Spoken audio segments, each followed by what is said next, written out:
Just a heads up, we're going to get started here in a few minutes. We're not used to a noon kickoff, I think.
Um, Being afternoon, I'm going to go ahead and call into session Division Three's work session today.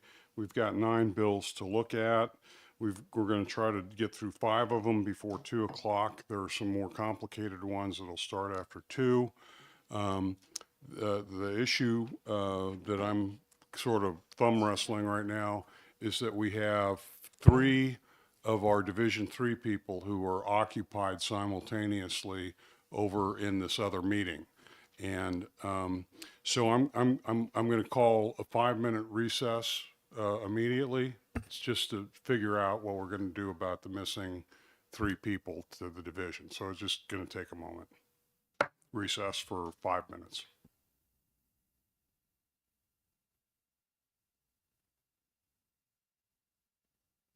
Miss, Mr. Chair. I was going to talk to you outside the room so that we could agree to collude on the votes.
Division 3 work session out of recess.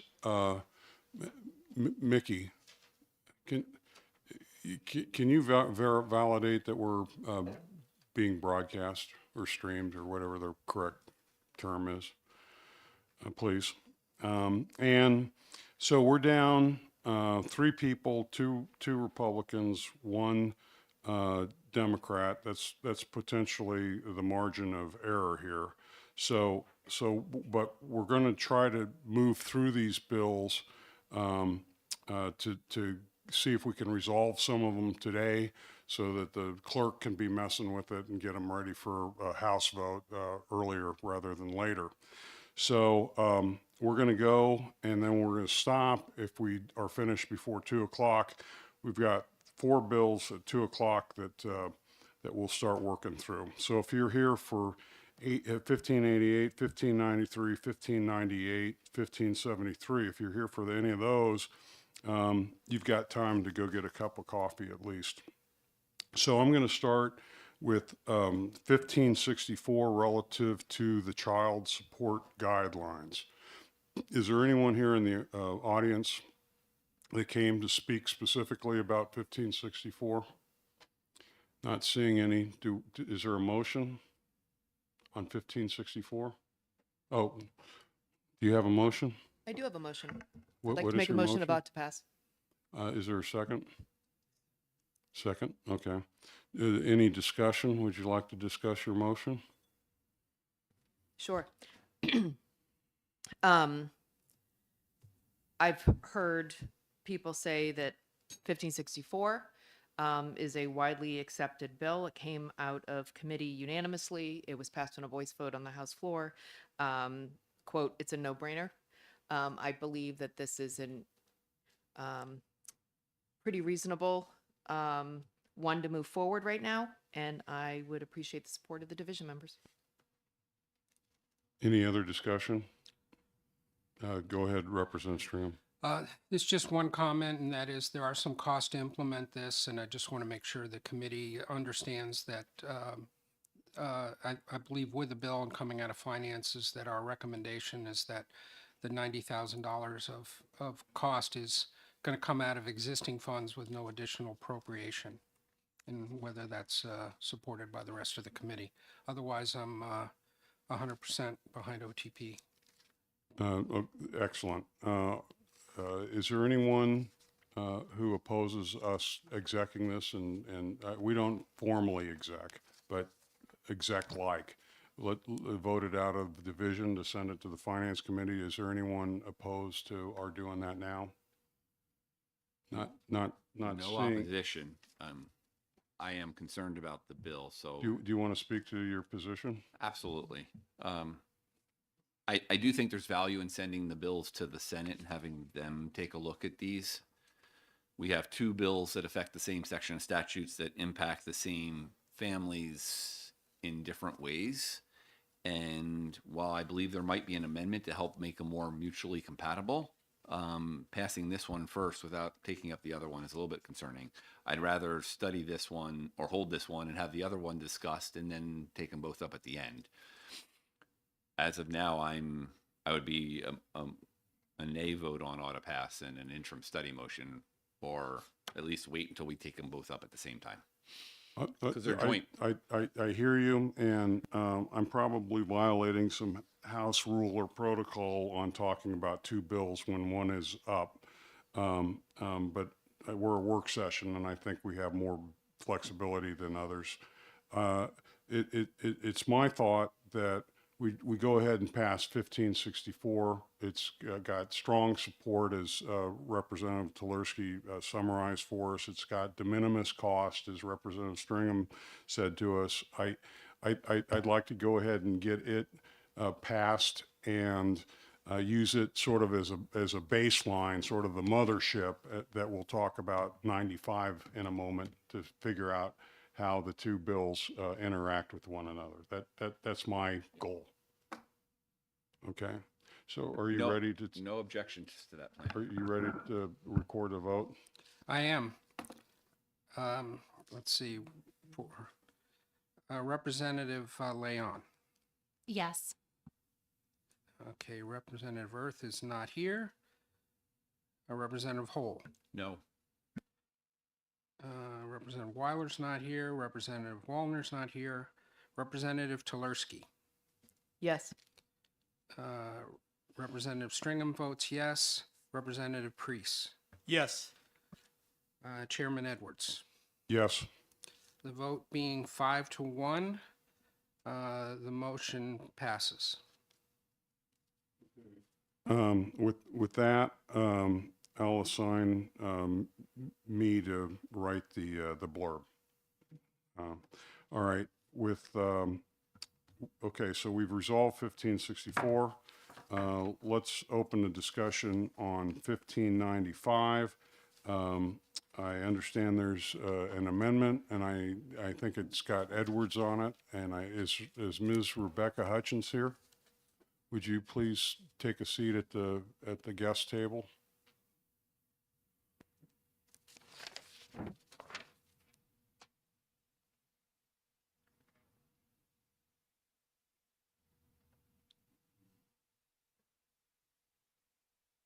Yeah, please, thanks.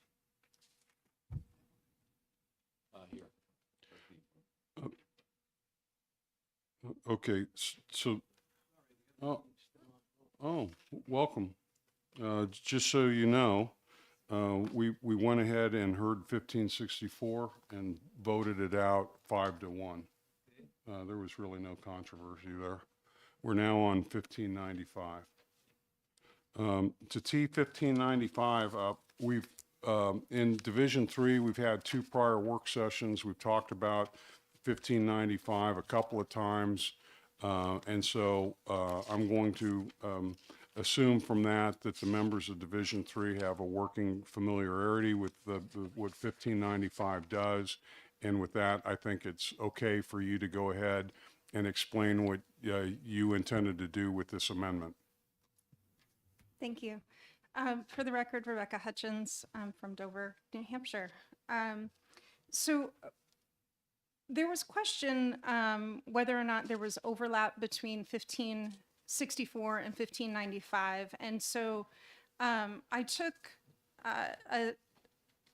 the opportunity to really look at both pieces of legislation and analyze where the overlap was and put together an amendment to remove any overlap. I am so sorry. I should have invited Representative Bickford to come sit with you because he's the prime sponsor of the bill. So my apologies, sir. That was just an oversight on my part. And I'm sorry to interrupt you, Ms. Hutchins.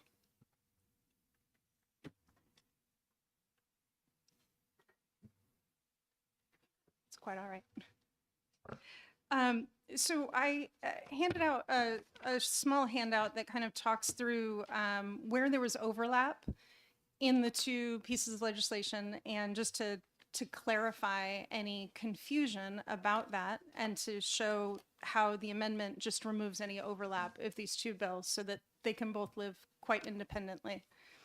The 4 sections of law that both bills deal with, you can see that in 2 of those, so the columns at the top show those 4 sections. There's RSA 458C2, RSA 458C5 is the adjustment of the application of guidelines under special circumstances. That's where the bulk of 1564 deals with. And then RSA 458C3 is where the bulk of 1595 deals with. And there are no changes on 1564 to that section of law. And then there's a small definition in RSA 461 that HB 1564 put in. You can see on the first page the areas of red that just show the overlap. So it's actually quite small in the definitions. Really, there was just an overlap on the definition of parenting time. And so what we've done in the amendment is adopt the definition that HB 1564 used, and then just add on to that a little bit about how you use that in a calculation. Essentially, you need to equal 100% if you're talking about multiple people and parenting time.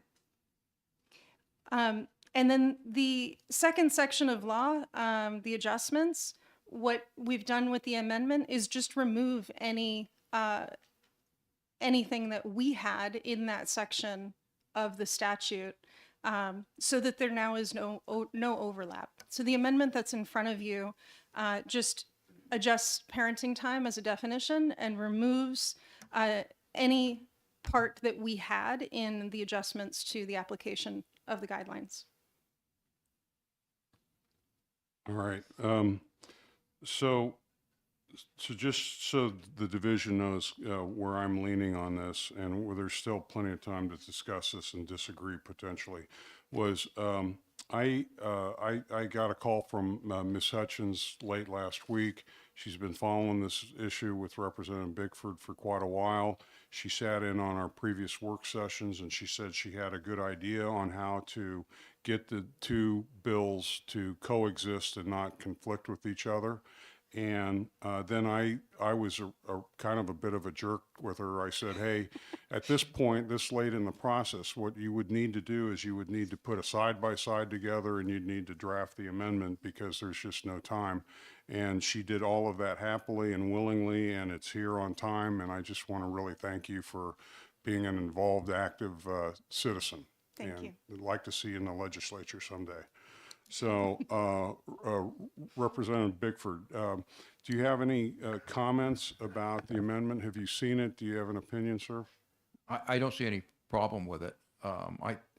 When we started our working group, actually, she is our lead person there, and that's what she does for a living, is problem solving for companies and et cetera.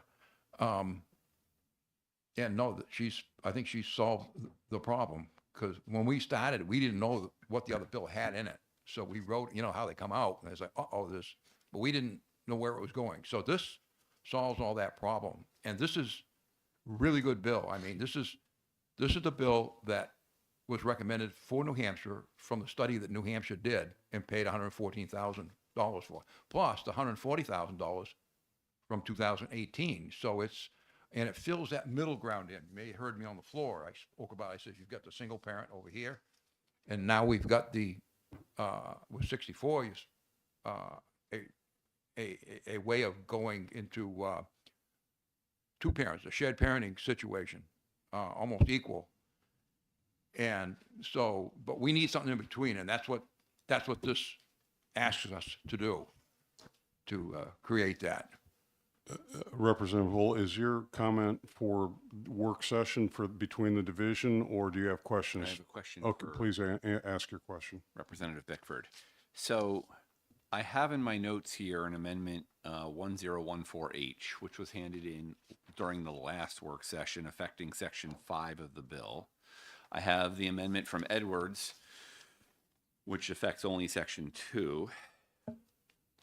Is the intent to adopt both of these concurrently, or just adopt 1172 and ignore the section changes to 5? Except 1172H and ignore the previous one. Thank So- you. And so by ignoring it, we just don't even need to introduce it. So, Representative Leon. Thank you, Mr. I Chairman. still want to call you Leon. Yeah, it's not so fancy. It's just Leon. Leon. I just wanted to note on lines 15 and 16 of this new amendment, it actually deletes section 5. So it deals with it that way. All right, Mickey, I forget what the order of this is. Do we have to introduce 1593 first and then the amendment, or 1595 first and then the amendment, or do we do the amendment first and then the underlying bill? I'm not familiar with the Division 3 practices. I can tell you, I think you'd probably be okay with somebody making a motion on adopting Amendment 1172, and then take the bill up, ought to pass as Adopt the amended. bill first. and then All right, I need a motion to, go ahead. If it's a question for the work session, let's introduce it and then talk amongst ourselves. I think you're supposed to introduce the bill and talk to the bill. Do you want to make the motion to, I'll move the amendment 1172H for the purpose of having a discussion right now. is there a second? Second, okay. So we can now discuss the amendment, Representative Tularski. Sure. Thank you. one of the concerns that I heard about 1595 is it doesn't take into account situations of domestic violence. And would this amendment address that concern, or does the bill still stay silent? So the hope is that both bills pass together, and the domestic violence portion that was put into 1564 would stand with this also in it. So it's the domestic violence piece was a small clause that went into the deviation section to remind folks of another section of law that protects domestic violence as any court when they're reviewing child support orders. No, that answered my question. Representative Hull, did you have a question? Do you have a comment for the work session for the good of the division? I would support the adoption of 1172H to 1595. I would move auto pass on the adoption of the amendment so we could have, right, these bills work concurrently as they go over to the Senate. Thank you. Is there any further discussion on OTP of 1172? Not seeing any. Representative Stringham, are you ready to call a vote? Representative Edwards, I'm sorry. I think there was some consideration of the effective date of this amendment. I just want to make sure the committee is comfortable with how it is. The underlying bill is 1 January 2025. That's correct. That is an excellent observation, because what this one didn't do was it didn't change the effective date to 1 July 25. And so right now OLS is cooking another version that actually has it in the text. And that was the one that just didn't make it today. So we're using this 1172 as a discussion. So I don't know that, I know we have a proper motion, but I would like to, whoever made it, to rescind it, because we don't really want to vote on 1172. We have an amendment coming to change the effective date. Go ahead. How about I amend my motion to adopt 1172H with the additional change to the effective date being July 1st, 2025? I think that's acceptable. Who seconded? You seconded? Okay, so do you understand the motion, Representative Stram? I do. Okay, do you want to call a vote? Yeah, so the vote is on Amendment 1172 to HB 1595 with the change of an implementation date of July 1, 2025, which may change the amendment number, but nonetheless, this vote would carry that. So, and the motion is ought to pass. Representative Leon, Yes. Representative Erf. Yes. Representative Hull, Yes. Representative Weiler, Yes. Representative Wallner. No. Representative Tulersky. No. Representative Stringham votes yes. Representative Priest. Yes. And Chairman Edwards. I'm a yes. Vote being 7-2, the amendment with the revised implementation passes. Okay, so let's talk about how this is going to go down. So when we do get the fresh amendment, it's going to have a different number than 1172. We just voted to accept it, whatever that number is. Mickey, can you just take that and pass it on to the clerk's office as though we voted for it, or do we need to revisit this? You'll revisit it in the full committee, so when Division 3 brings its recommendations okay. to the full Good committee, point. we'll have that amendment. Yep, thank you. Representative Wallner, Representative Tulersky, do you have like a sentence or two you want to share with us on your no? I mean, we've already voted, but I'm just curious if you have a concern that we should know about. Okay. All right, so who did we say is going to write that blurb? I think we said that you will, Well, you have a blurb Ms. on it. Hutchins. I don't think we have a blurb Oh, on we- an amendment. We got We have do to vote on the bill. Oh, okay. As amended. All right, so is there a motion on HB 1595 I'll move. I move auto pass as amended? as amended with the amendment number to be determined based on the description we just had of 1172 plus a change of date. Okay. Is there a second? Second, all right. You ready for the vote? I guess I have a brief comment. I don't know if anybody else does before voting.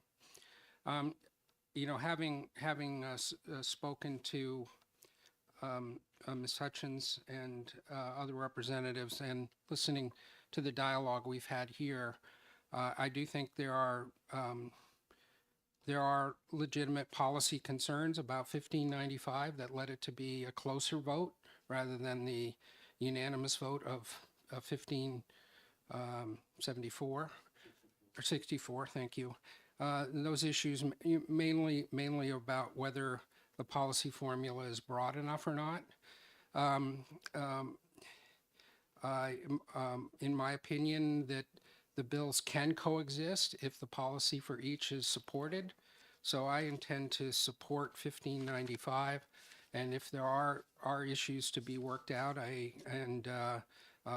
you know, there's still concerns that they be addressed in the Senate. So I plan to support 1595 as amended. All right, is there any further comment? Representative Tulorsky? Thank you. I think this is a very complicated issue. I think that the work we've barely dug into demonstrates that. I would support a different motion, preferably interim study, that would allow a little more in-depth understanding of where this bill would actually bring us. So unfortunately, I'm going to be voting no on the motion that's on the floor right now.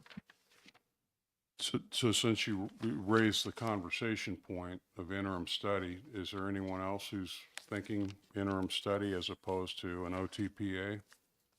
I mean, we have the motion of OTPA, but we're just talking. Did you have a comment?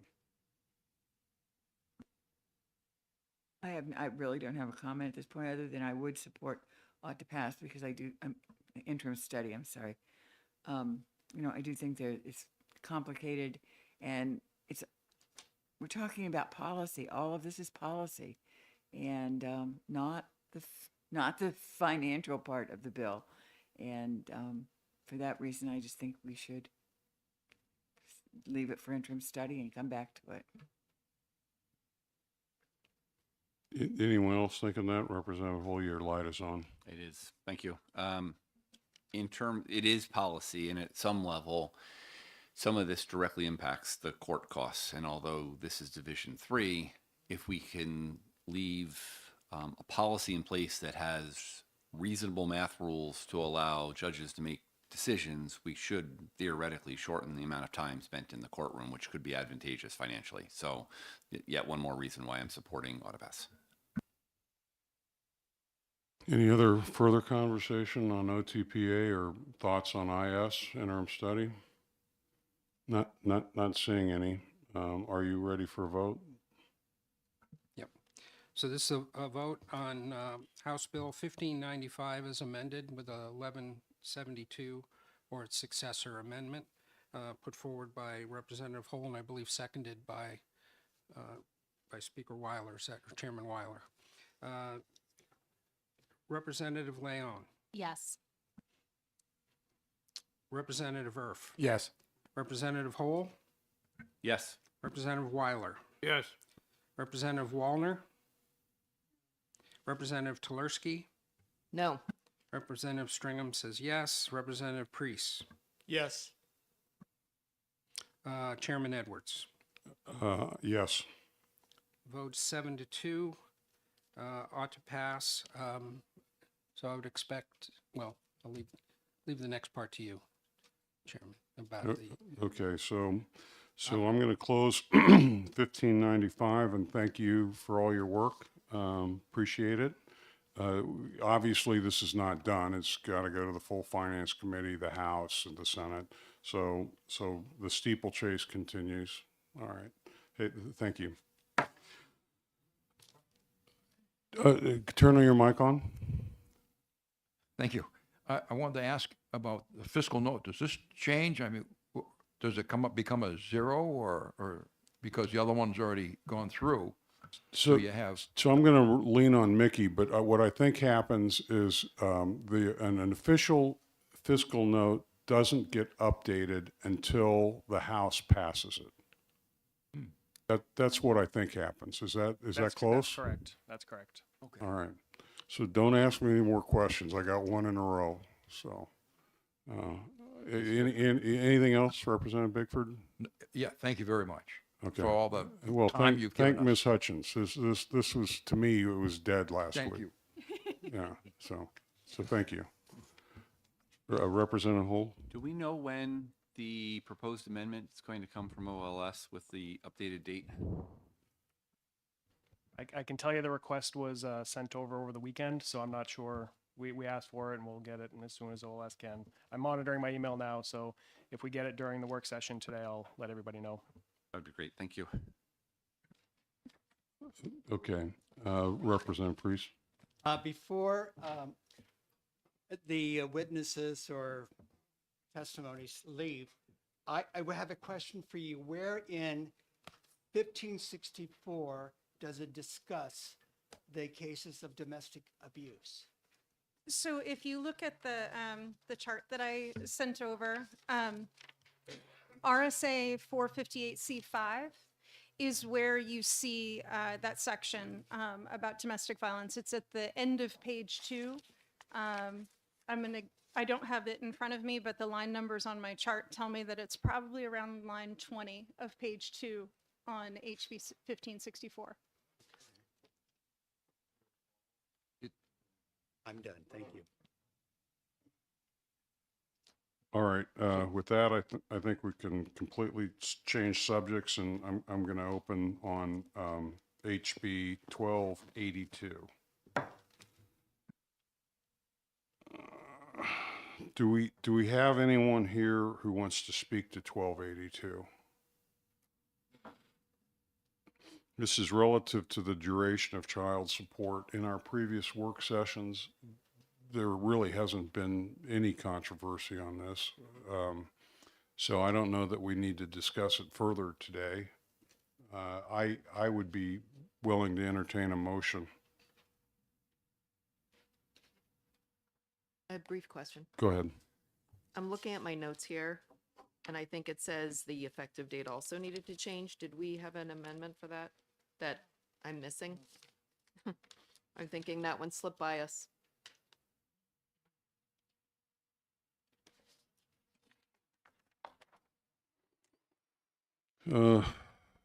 As I look at my notes, yeah, there was an amendment that got triggered because we were told it takes 6 months to do the contract and 6 months to implement it, and I don't recall ever hearing anything or asking Mr. Ripple to generate the amendment, though. So, so I do think that would be reasonable to get the amendment. All right. Would you like me to do that? Um, Or can someone else draft it? Can you? So not of being here at the previous work session, the bill as introduced had an effective date of 60 days after passage. It looks like the amendment out of the policy committee changed the effective date to 1 January 25, so it's possible. I don't know if that triggered any recollection of your I think previous we were meeting. looking at 1 July 25. Okay. Yes. So I do not have any amendments for this bill, just so everyone's aware of that. So can you ask for one? Can we still do the same thing and vote on it with that I'm modification? okay with that because it's still got to go to the finance committee. So we've got a fallback. We're operating with a net here. So I'm okay with that. Is there any objection to going ahead and discussing this, considering a vote, knowing that we want the amendment to reflect 1 July 25 for the implementation date, effective date rather? Okay, I'm not seeing anyone objecting to that. Was there a motion already on 1282? There wasn't. There was not. Does anyone care to make a motion? Representative Tversky? I'll make a motion about to pass on 1282. With the proviso that, Sorry, with the provision of an upcoming amendment that will change the effective date to July 1. okay. Is there a second? Second. I'll second. And it's seconded. Any further discussion? I'm not seeing any. Are you ready for a vote? Could I just ask a question to make sure we do this the right way? Go ahead. Should we also vote on the amendment, this proposed amendment separately, or should we just vote on the OTPA? Again, not sure how Division 3 technically runs, you know, in the past. You could do both just as a belt and suspenders.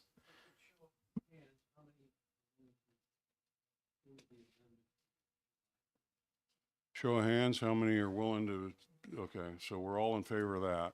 And so this would turn out to be an OTPA vote. Are you okay? Yep. Representative Leon. Yes. Representative Earth. Yes. Representative Hole. Yes. Representative Weiler. Yes. Representative Wallner. Yes. Representative Tolerski. Yes. Stringham votes yes. Representative Priest. Yes. Chairman Edwards. Yes. 9-0. All right. Thank you. There's just something rewarding about knowing things are in the rearview mirror. Okay, so we have 1669. I know this one has an amendment being offered by Representative Leon. Okay. And from where you're sitting, why don't you just, we don't have a motion yet, so, but because no one knows what your amendment says. Why don't you talk to us about what you think your amendment does to the underlying bill? Thank you. So with this bill, it currently says the department shall not share this personally identifiable information unless the department is able to ensure the withdrawals. The amendment changes it to say that prior to entering into an agreement to share personally identifiable information, the department shall ensure that withdrawals will be honored. So the point with this is that whether or not that money is available this year, this would make it so that that needs to happen before anything is shared. That would be able to remove any fiscal impact from this bill because as far as I'm aware, there are no current plans in order to share that information. And since there are no current plans to share that information, the question is whether or not the funds are available in order to spend the money to update the system to allow that data to comply with our other existing laws prior to it being shared. So it's simply a matter of whether or not we want to allocate the money for somebody to be able to update the database now, or if that's something that we would look to do in the new budget cycle because there is no pending agreement to share those data. So this allows the flexibility that we would need. So may I clarify? Yes, Okay, so we're talking about Amendment 1073, correct. and the operative change of the word to shall, is that on line 7, the department shall? So the operative changes are on line 5, from prior to entering into an agreement to replaces the words the department shall not. And then when you get to immunization systems, at the very beginning of line 7, it previously said unless the department is able to assure that withdrawals under paragraph 3A. Now it says that they shall ensure the withdrawals. So instead of saying that the department shall not unless, it says prior to an entering an agreement, they shall. Okay, and do you recall how you were on that committee, so do you recall what 1669, how HHS looked at this from a policy perspective? I will confirm, but I'm pretty certain that it was on the consent calendar. Okay, and what you think this amendment does is it removes the fiscal impact? It leaves that to be more of a choice as to whether it wants to be funded. But yes, that way, if the funds aren't available this year, we still have it into law that it's necessary, and we'll know that it'll be necessary to pay for that prior to sharing our information. Okay, so we're in the part of the discussion where we're all trying to understand the amendment and the underlying bill. Representative Telersky? Thank you. I have a question. Perhaps Mr. White could chime in on his interpretation of the amendment and what it means for the future and The future fiscal? future fiscal, Okay. if what monies may pay for that, if we're going to have to dig for that. But just a little clarification on their interpretation. Thanks. You can grab a mic at the end, Mr. White.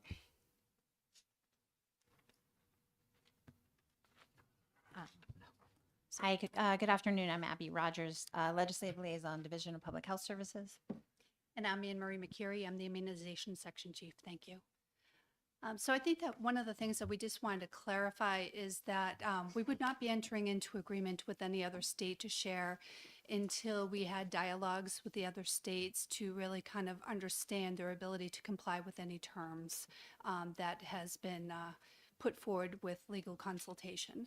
But we would need to have the system upgraded before entering into the agreement. So that would be very important to know that that monies, those funds would need to be available prior to entering into those agreements, because it would be unreasonable for us to proceed forward with an agreement, say with Vermont, when we then have to turn around and say, it's going to take us 6 to 9 months to upgrade our system, and we're going to have to put you on hold, even though we have this agreement enforced. So this, I guess this will end up with Mr. White, but it's my recollection that we funded this system in the prior budget, that the money to implement an immunization system is already in the budget. Is that false or true?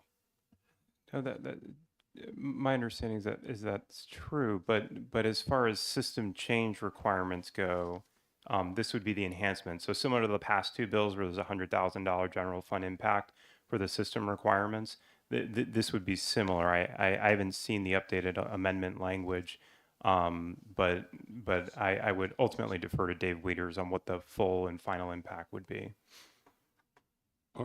All right, I can't imagine it to be very consequential distinction from the underlying bill, because the two changes that I've heard Representative Leon say don't seem to substantively change what we're wanting to do. We're just clarifying the right words to say what we want to do. So with this amendment, I don't see any change from the underlying 1669. Would you agree or disagree, Mr. White? I haven't seen a copy of the amendment, so I can't speak to it. Oh, okay. While he's looking at that, could I ask a procedural question? Yes, sir. I note that this has Representative Leon's name on it, and I don't believe that can count. We'll have to have another amendment drawn up, I think, with your name on it or somebody's name from the committee, correct? You know, we're going to see a Pearson amendment later, so this is a good conversation. Can we accept an amendment within finance that does not have a permanent finance person on the named? I think typically the practice is we would switch it over to a House Finance member's name at some point. So whether that's between here and the full committee, just to redraft it with a sponsor that's on House Finance. How are we doing on effective dates? Is this one that we wanted to talk about an effective date modification? And did we do that? No, in this case, we want it to be 60 days because this is a higher level policy that ensures that we're not sharing the data. Okay, is this just an administrative thing where we go to OLS, Mickey, to OLS and just say, hey, change the name of that amendment without changing the number or anything? The number will change, but we can redraft it with the content identical, of course, with just the change in the sponsor. Okay, does anyone love this amendment that they want their name on it? I love this amendment. I love this amendment. Put it under both. Oh. Okay, put Representative Hull on it because he doesn't agree with us very often. So let's make hay. All right. So is there understanding of this underlying amendment? We haven't really discussed whether we like it or not yet, but do you have more to say? Go ahead. I guess my one question would be that, do you see that this would prohibit you from making this change if the funds were available? that you could still proceed the same way with this language. It just would allow you to push it out if there was any funding issues. I don't think that we have an issue with the language as long as the intention is that we would have the funds to develop the enhancement prior to entering into that agreement. Thank you. I want to see if Mr. White has a comment yet on, okay, go ahead, Representative Hull. I'm not sure who in the department to answer this. On line 5, prior to entering into any agreement, it's my understanding agreement is in the broadest sense of the word, meaning memorandum of understanding, the entire list of potential words that would fall under agreement. Is that the same understanding that you guys have? That is true. This would be to enact an MOU.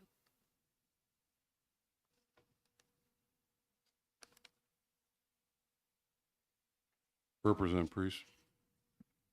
Thank you, Mr. Chairman. Again, from my understanding, this, the previous fiscal impact report stated that there was a $3.2 million that was needed at the beginning.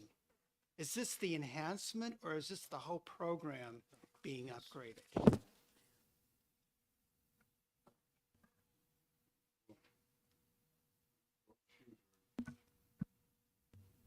I'd like to defer to Representative Leon, please.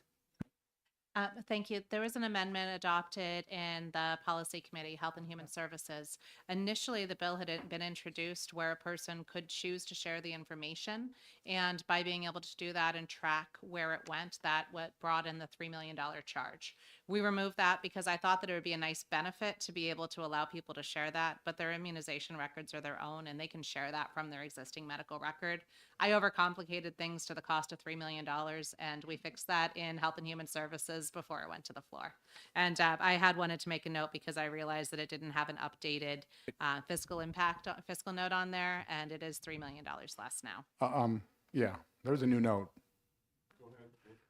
There is a new note, which has it at $161,000, $181,000 in 2025, $100,000 in 26 and 27.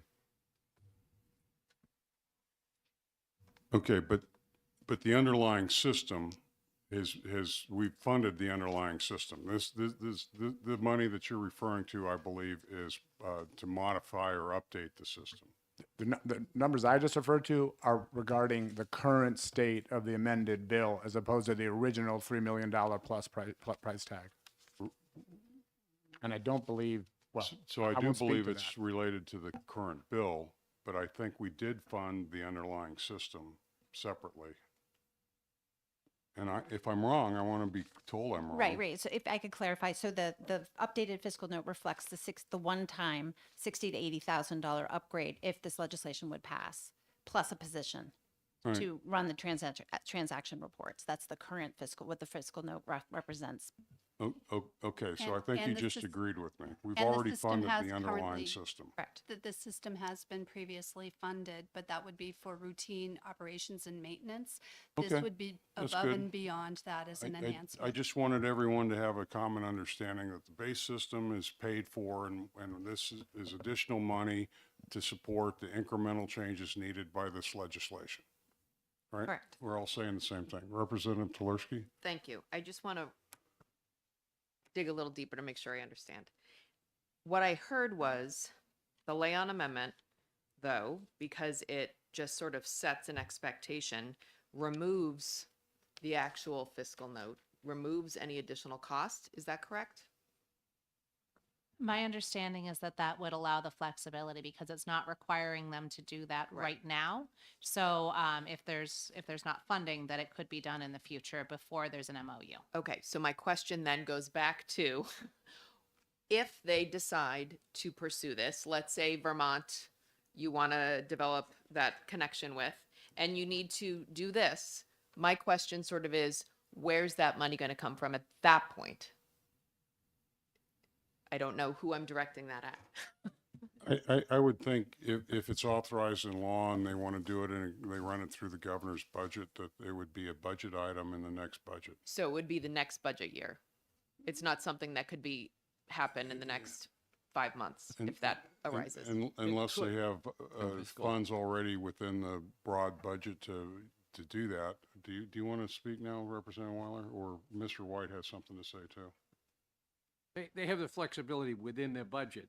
They could come to fiscal and transfer money. But if the money's already there within that computer line, and it's the EIT line, it could be, if there's money there, otherwise they could move it from somewhere else. We always expect them to lapse millions of dollars. Sometimes they do, sometimes they don't. So, you know, that could be an excuse. They could come to fiscal if they wanted to move it within their own budget and it was more than what was there, but there's ways they can do that. Thank you very much. Mr. White, I don't know if you want. Mr. White, did you have a comment? No, more following up on what Chairman Weiler was saying. No, we do not have any funds explicitly budgeted for this enhancement or the enhancement of the prior two bills. Some years we lapse more money than others. This year we're not projecting to lapse a whole lot, but things can change between now and June, so we won't know. But those funds will lapse. They wouldn't necessarily be used for this. Public health, generally speaking, is significantly higher federal funds. There's fewer general funds available, and there's a lot less flexibility within their budget compared to other areas. So the likelihood of being able to find public health dollars within the existing budget is probably fairly minimal. Thank you. Mr. Chair? Yeah, so if I understand the department is that even with the implementation of this amendment, your preference would be to, or that your practice would be to go ahead and start getting the systems ready to handle it. And therefore, the expenses that are involved in the fiscal note that we have as amended by the House, 1619H, which called for $161,000 to $181,000 of appropriations in this biennium, would be needed, you know, to implement the bill as amended. Thank you for the question. Currently, we don't share information with other states, but in preparation to do so, if we did do so, we would need those funds in order to bring the system up Okay. to And space to do Is that. 100% of this out of the general fund or lapsed fund, or would some of it come from federal government? There would probably be a match of some sort, but today we do not have these funds budgeted. Right. Okay, thank you. Question for Mr. White. Is this a 50-50 style match? Do you know? It would depend on the specific funding sources. I think it's higher. Is it? I don't know off the top of my head. It might be 2/3.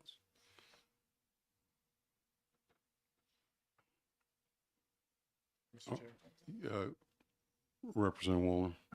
This is, I think, a question for Mr. White. So the fiscal note is talking about the development of a specialist for position. So would you need authority within the bill to hire this position?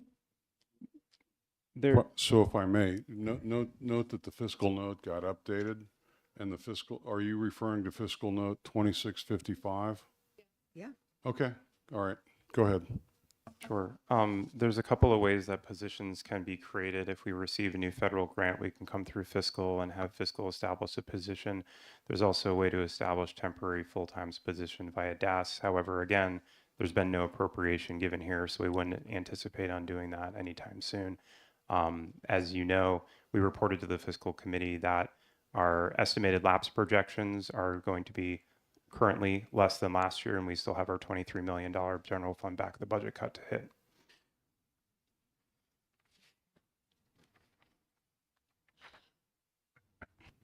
I think this is a question for our chairman of finance. Would it be appropriate to have an amendment to the amendment that authorizes the funding in the position to do this? I don't know how this is done.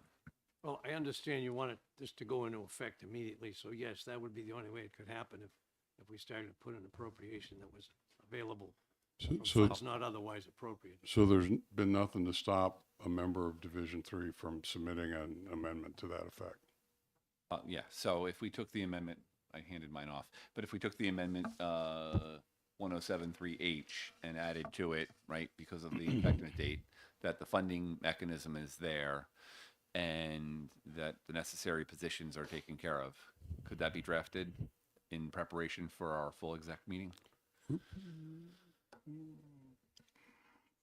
Are you owning the amendment, or is this still? Absolutely. Okay, so this is the whole amendment that you're proposing. And the question is, can it be ready by our vote on Friday? Because we have one more day to do this. Sure. I think it can, and yeah, okay. So work with Mickey to figure out how you want that amendment, and we can defer a vote on this until we see your amendment, and we'll carry it over till Friday. Question? Would it be possible to have an updated fiscal with everything on it by Friday? Formally, the answer is no, because until the House votes on it, the LBA doesn't generate new fiscal notes. I see. What Mr. Ripple has done, and maybe Mickey has done this as well, is sometimes he's done like a back of the envelope swag so that we have some idea what kind of money we're talking about. But the obligation to create a formal fiscal note doesn't occur until after the bill is changed on the floor. Okay. Thank you for the clarification. Representative Stringham. Yeah, I would say that, that the fiscal note that 2655 is going to be very similar to what the fiscal note would be coming out of the, this amended bill and Representative Holes, because basically the department's telling us if you want us to prepare for this, we have to spend the money. And the amendment that we just looked at today basically said, please, you know, you're not required to spend any money till you want to go, but the department would like to move ahead, and the amendment that we're going to see is going to say, let's appropriate the money so they can make the preparations. And I think it'll be these amounts. Thank you. And I think you're talking about the amended version of 2655 that was amended on March 6th, correct? That's correct, 0619H. So, and the expenditures are more in the 161 to 168 in this biennium, and another couple $100,000 next biennium. Thank you. Okay, for cleanliness, it would be nice if 1073, which needs to be updated anyways because it doesn't have a committee member's name on it, if you took it along with your appropriation language and made one clean amendment that we could consider instead of the two. Is there anyone that objects to the concept of 1073? No? You're not sure yet? I'm still working on it. Okay. So Representative Hall, would you make sure that amendment gets put together? All right. So we're going to go ahead and postpone a decision on 1669 until Friday, where we meet again. That's already in the calendar, the House calendar, so we're good there. So with that, I'll close discussion on 1669 and open discussion on 1363. This is relative to allowing members of the General Court to participate in the DHHS Employee Assistance Program. Representative Nutter Upton, am I close? Nutter? Okay, Upham. Come on up, Fran.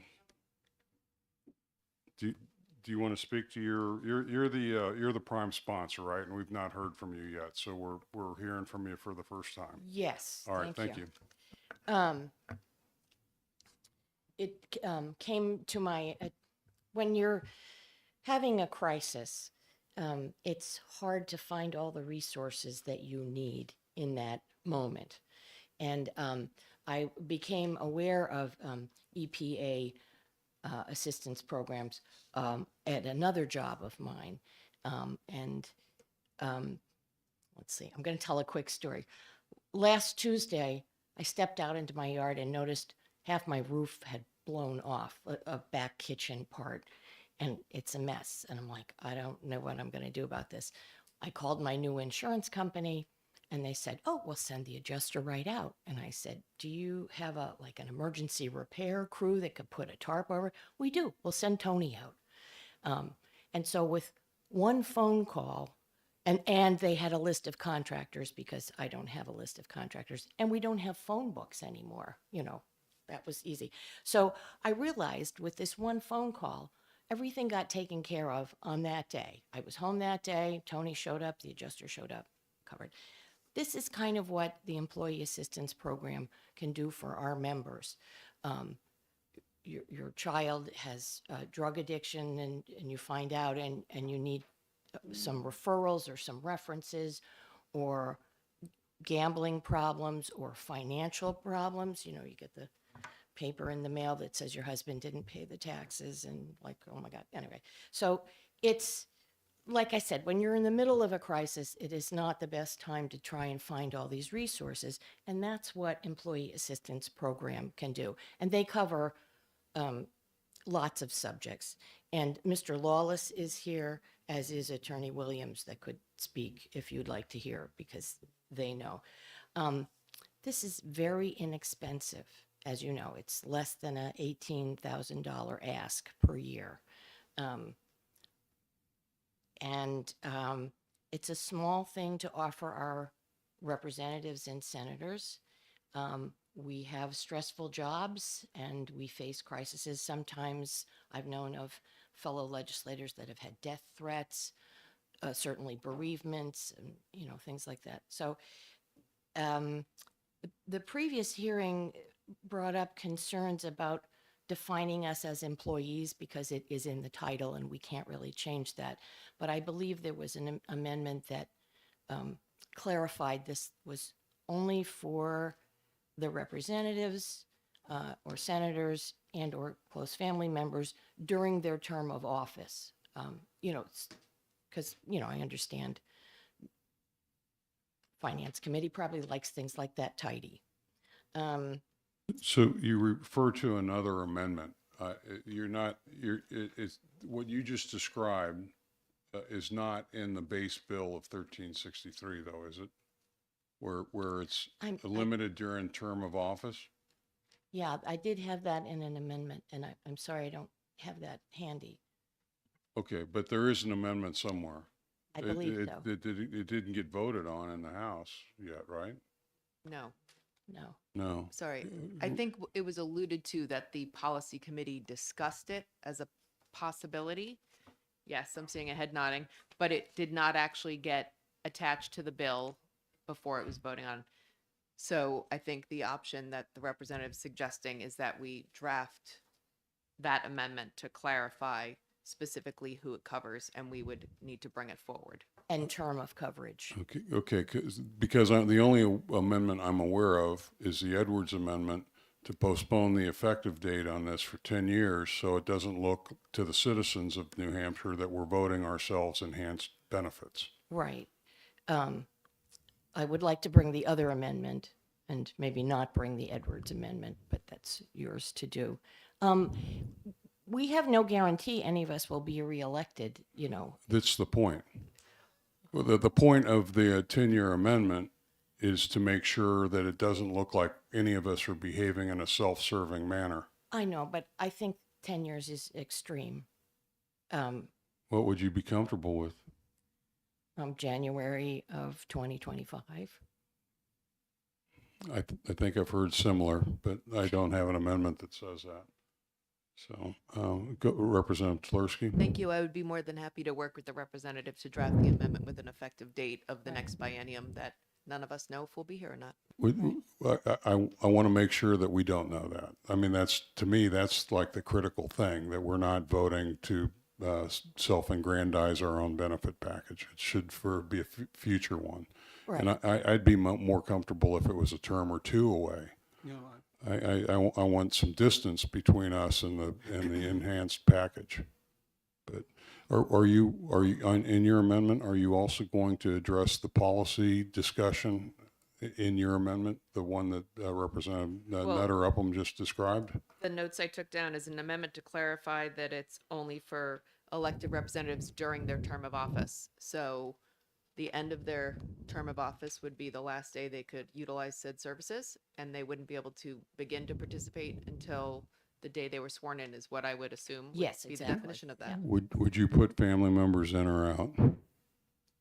I don't recall, I'm sorry, I don't recall if the family members were included in the original bill. I believe they were. Or that's how, That's how the program works, is what you're saying. yeah. Do you want to confer with Mr. Laws? No, you're. No, we've heard that. I don't think Representative Tversky was here that day, but Okay. Representative Weiler? I'm trying to remember the discussion on this. Was this the one that came from the committee as inexpedient? You have the docket handy? I do. It did come out with an ITL recommendation, but it passed in a roll call vote on the House floor, 184 to 168. Thank you. Which shows that the body is in favor of it. I mean, we didn't even have a debate that day. We had no PIs, and it passed. So I agree with not passing laws that self-aggrandize ourselves, as lawmakers, But as I point out, we don't know that we'll be reelected. So for it to start for the next term, whoever gets reelected. Well, we'll think about that. Representative Full? I think to comply with the U.S. Constitution under the 27th Amendment, which was proposed in 1789 but didn't confirmed until 1992, almost 200 years to the year. As the adoption cycle, we would have to make sure that this is not enacted until after the next election cycle as a minimum. Representative Tversky and then Representative Wallner. I was simply going to suggest that maybe we put the effective date to be in the next budget cycle. Or two. We hear you, Representative. Distance makes my heart grow fonder on this one, but that's just me. Representative Wallner? Okay. Representative Weiler, did you have another comment?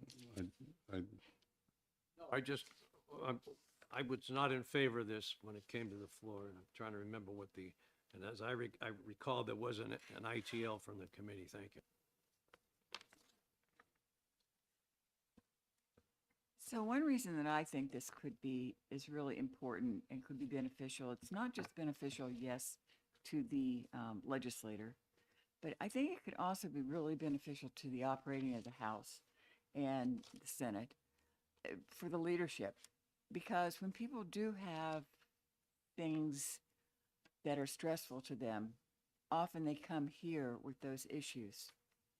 And whether the advice they get from fellow legislators or from leadership is helpful or even correct, might end up being sort of detrimental to the full House. And this way, we would know they were getting good professional advice about how to handle the situation or suggestions about things that might be available. So to me, it almost feels like a tool for the leadership to really be able to be sure people are getting the best advice that can be given. Thank you. One of the things that I found most interesting in this role is when people come to us and they have challenges, especially things where there are government programs that help. Learning that process, both when I am helping a constituent track down how you address something at the labor department or how you address something around Medicaid, going through the process that we have for everybody else in the state and doing that ourselves, I think is a really good way that keeps us connected because we know better what the resources are and we share them with those who come to us up in the grocery store, or speaking to us in town, or call us with their challenges. And I think that by looking to those same resources and calling them for questions, calling 211, calling these other resources, makes it so that we understand better what the people of New Hampshire also also need to do in order to solve a lot of these problems. And I honestly think that separating ourselves from that would mean that we're not as effective at constituent services, because it's a little more important when I have a question and I know I'm not going through back channels to talk to the legislative person. I'm reaching out as just a regular New Hampshire citizen through the normal channels and the normal process. And then we experience the same way that all of our neighbors do. So- Most employers offer employee assistance programs, which are state run in our state. I listened and I wasn't sure if you were in favor or not, but the great thing about employee assistance program is that they have prearranged relationships with different agencies and whatever, and they know right where to go quickly, not. Go ahead. You said that most people do. Not everybody in the state does. And many people who are starting up small businesses or doing other things that don't have those same resources as those of us who either ourselves or our spouses work at a large company, they're the ones that most need to be able to reach out directly to the state. And the more that we understand that process, I think the more receptive we are to our neighbors. So I think that putting ourselves separately and doing this and doing an employee assistance plan, we're not employees, is something that bothers me. But I think more importantly, it sort of disconnects us from those citizens who most need the direct assistance through the state and through those programs that we have. So that's just, I guess, a fundamental issue, but that's one I wanted to highlight because I think that sort of that shared process is important. So to take advantage of the work session part of this, let me ask you a question. I think I just heard you say you're in favor of the bill. No, I'm not in favor of the bill. I'm in favor of doing things the same way as most of our constituents, which those who don't have an EAP need to reach out to the resources offered. Okay. Or no So resources. I think I understand your point, that there are small business owners and the like that don't have this benefit, and making it available to us is what in your mind separates us from our constituents. Yes. Okay, I was having trouble with that, so thank you. I mean, I actually would entertain a motion to ITL, but out of respect for your position, Representative Tulerski, I'll wait until Friday to fight this. You can bring your amendment then. I am absolutely opposed to improving or creating the appearance of improving our own benefit package. And that's where I am at it. It's a hard no for me. And the only way I would be less hard no would be if this is far enough out in the future that there's no, wink and a nod that, oh, I think I'm going to get reelected next term anyways. So I'd just as soon put it out a couple of terms, just so that there's a clear disconnect between our vote and our benefit. That's me. But If I, go ahead. if Yes. I may, Yes. I don't think any one of us would want to think, ooh, I'm going to pass this because I intend to have a crisis in 18 months that's going to be life altering and put me in a desperate place. And I guess that's maybe a misunderstanding then of what the program is and how it would be used. But I appreciate if you would allow me that time to draft the amendment. Right, and I appreciate your implied humor and the way you phrase that, but it's like any benefit. There's not a single benefit anyone could bring. I mean, it's on station babysitting, for example. A lot of employers offer that. I would be opposed to that.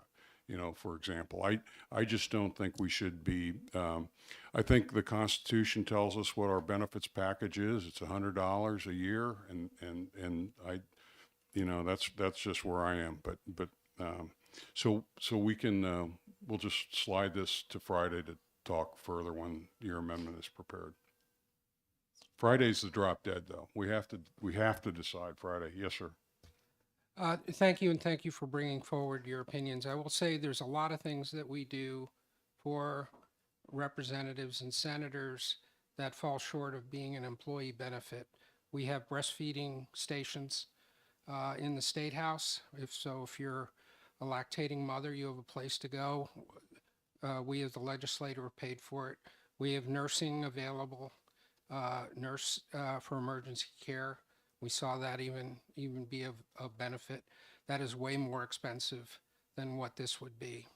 I think this is really addressing the same kind of an issue, not the same as having a life insurance or a health insurance benefit, which are more traditional employee benefits, than something like this is, so that we have a healthy and reactive to crisis capabilities here for those that we at the state have elected to represent us, whether it's us or the ones that follow us. Okay. That being said, I appreciate that you would consider voting for this if, say, the implementation date was 2 bienniums out instead of 1. So thank you for that. I'd be much more open to that. Yes, yes, sir. And on the breastfeeding station, I understand that's also available to the public if they're on the complex and they need the privacy that station and the LOB offers. So it's not just for representatives. And I meant to look into the nurse. The nurses, I think, make sense from an emergent perspective because we're an elderly group of people, and we just last session we had somebody who thought they were having a heart problem in session. So I think there's kind of an emergency part of that, but I don't know to what extent we're supposed to, by policy, not practice, but by policy, lean on the nurse for things other than when we're on campus and we have an emergency. I haven't had a chance to research that, but I will. All right. Do you have any final words of wisdom? I think you kind of got a sense of where we're at. Thank you for your time today. And thank you. I know this is important to you. I've had EAP programs offered in my corporate past, and I understand and appreciate and value the benefit. So thank you for thinking of it. All right.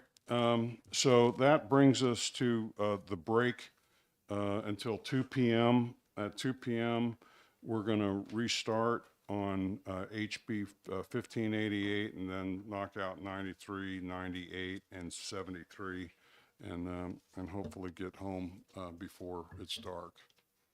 So are there any questions before I recess till 2 o'clock? All right, we'll recess till 2 o'clock.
Mr. Chair.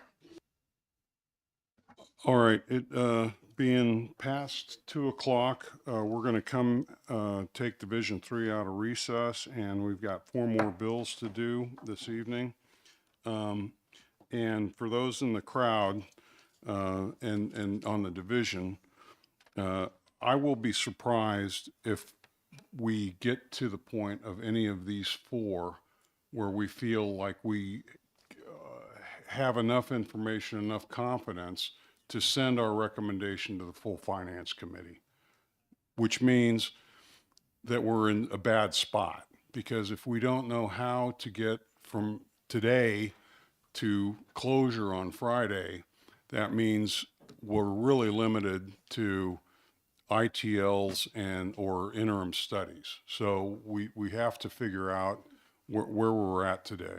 So that's the challenge as I see it at this point. So I'm going to bring 1588 into discussion. This is relative to court jurisdiction over persons receiving special education. I understand that there's a Mr. Zellen who is supposed to be here. Is Ms. Zellen or Mr.? Come on up.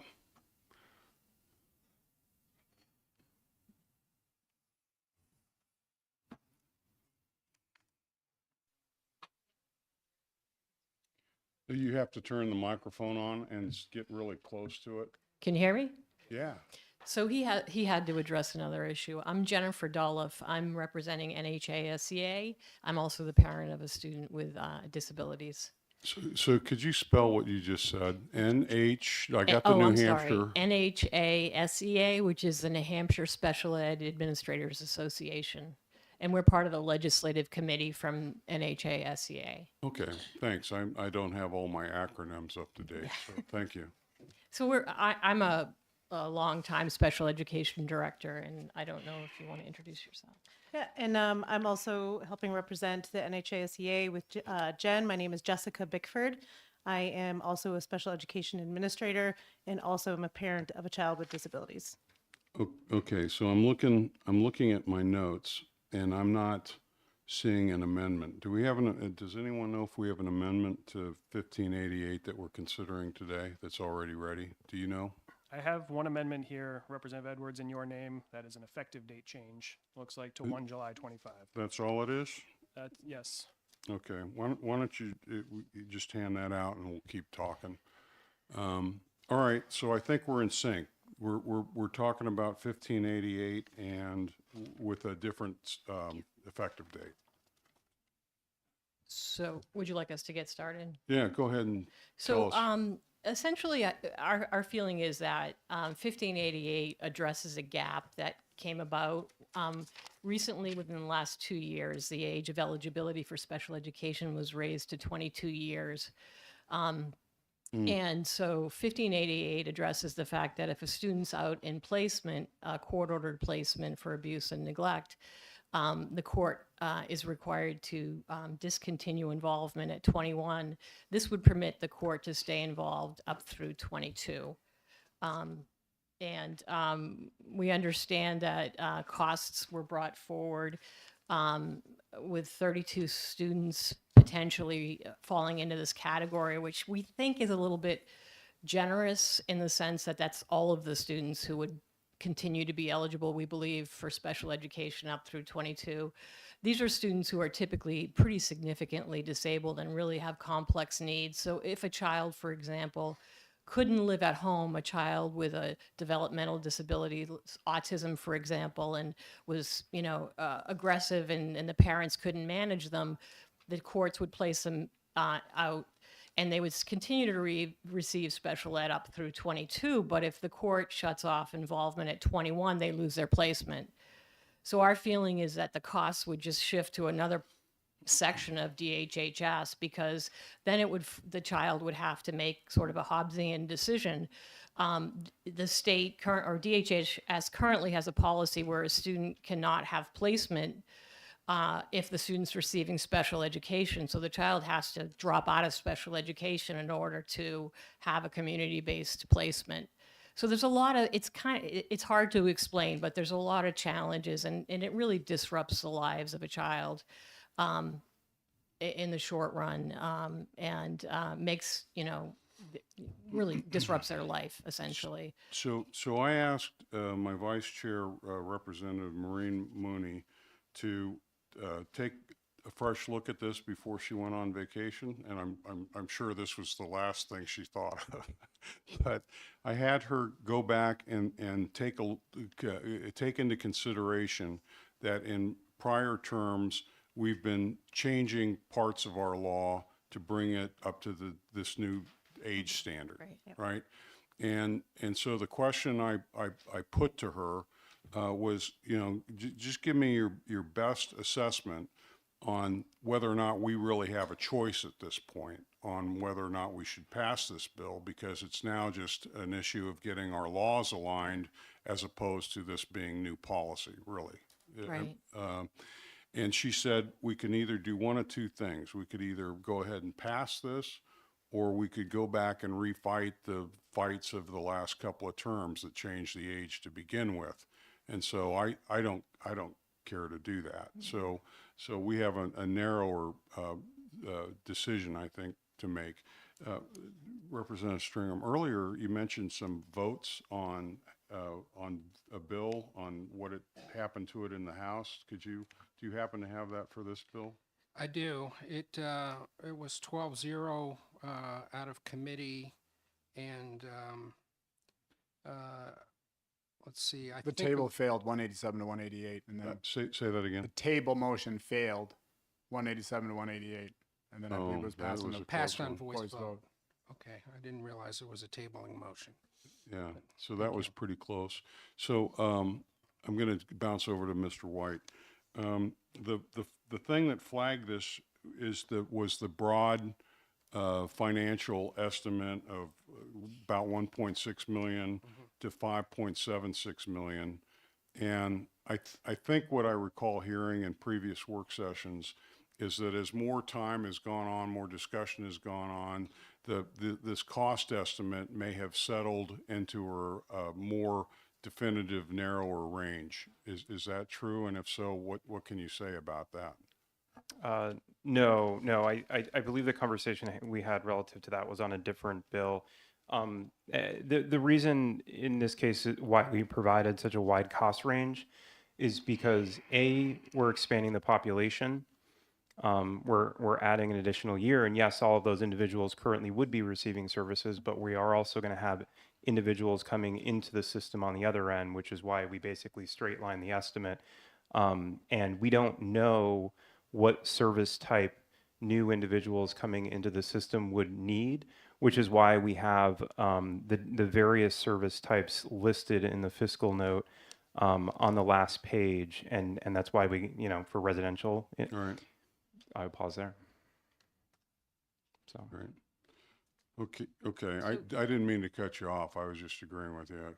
Okay. Nope, I would just basically speak to if you look at the table on the last page, you will see the variation, or the various estimates that still remain.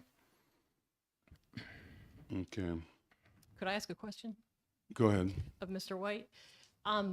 Is that the net cost or the gross cost? Meaning, is that including the reimbursements the state would get from Medicaid for these placements, which the state currently won't place a child in a placement unless it's Medicaid approved. So the state gets funding back. In our experience, there's really not a chance that there are 32 kids out there. This is a really rare occurrence, so it's very few students annually that fall into this situation. So I guess looking at that, very large amount of funding that was estimated, does that include the Medicaid reimbursements or not? In the fiscal note, we noted that we were assuming this is 100% general funds in this case. So it doesn't include it doesn't, okay. All right, then it wouldn't, so the state will get reimbursement for some of this because of all the placements are Medicaid approved, and these are students that, similarly to if they had their own private insurance, the state could recoup funds that way. But again, it's such a rare occurrence, and it has such a huge impact on each individual student. Mr. White, if you had more time, do you think that could be used to make this fiscal note more precise? Because it sounds like there may be an opportunity to net some money with Medicaid and private insurance. I can take it back to the team. We can take a closer look at this. As we've noted previously, we prepared 160 fiscal notes in a Right. pretty short time frame this year. Yes, sir. So I'm more than willing to go back and take a closer look at this to see if we can revise any of this. All right. Is there any other discussion, any thoughts on this? You now know where I'm at and what I'm thinking. Go ahead, Representative Wallner. So I think this is something that I thought I heard the two women at the table say, and that is that many of these people in this category will become eligible for other programs that the state offers. So if they aren't in this bucket, if they aren't here, they would show up someplace else. Correct. Essentially. So that's an offset financially also. Kind of. So what happens is when the student ages out of the court placement at 21 currently, they have two options. One is either they reject special education services and then can be picked up by DHHS per RSA 171A. So they can be picked up and funded continuing adult services through that avenue, or they're picked up by the school and may lose that residential placement and may be back into the school setting or a variety of different other things for 1 year until they're 22, and then can do the community-based services. Okay, thank you. Question, Representative Stringham. Just with 30, I would hope that we, maybe if we knew what the 21-year-old level of service was, I understand they could all be the most severe, or all be the least severe in terms of services used, but there's probably a statistical average that would give us a little tighter range than 1.5 million to 5.5 million, or whatever the note said. If in the course of your revisions on the note, if you could look and see if statistically, if you could tighten up that a little bit, it would be helpful. So I'm going to ask you a really dumb question to just prove that there really are stupid questions. Looking at the table, there's a column for FY25. If we take the amendment and push this out into the new budget cycle, July 1, 25, does that eliminate the FY25 column and then we're just looking at 26 and 27?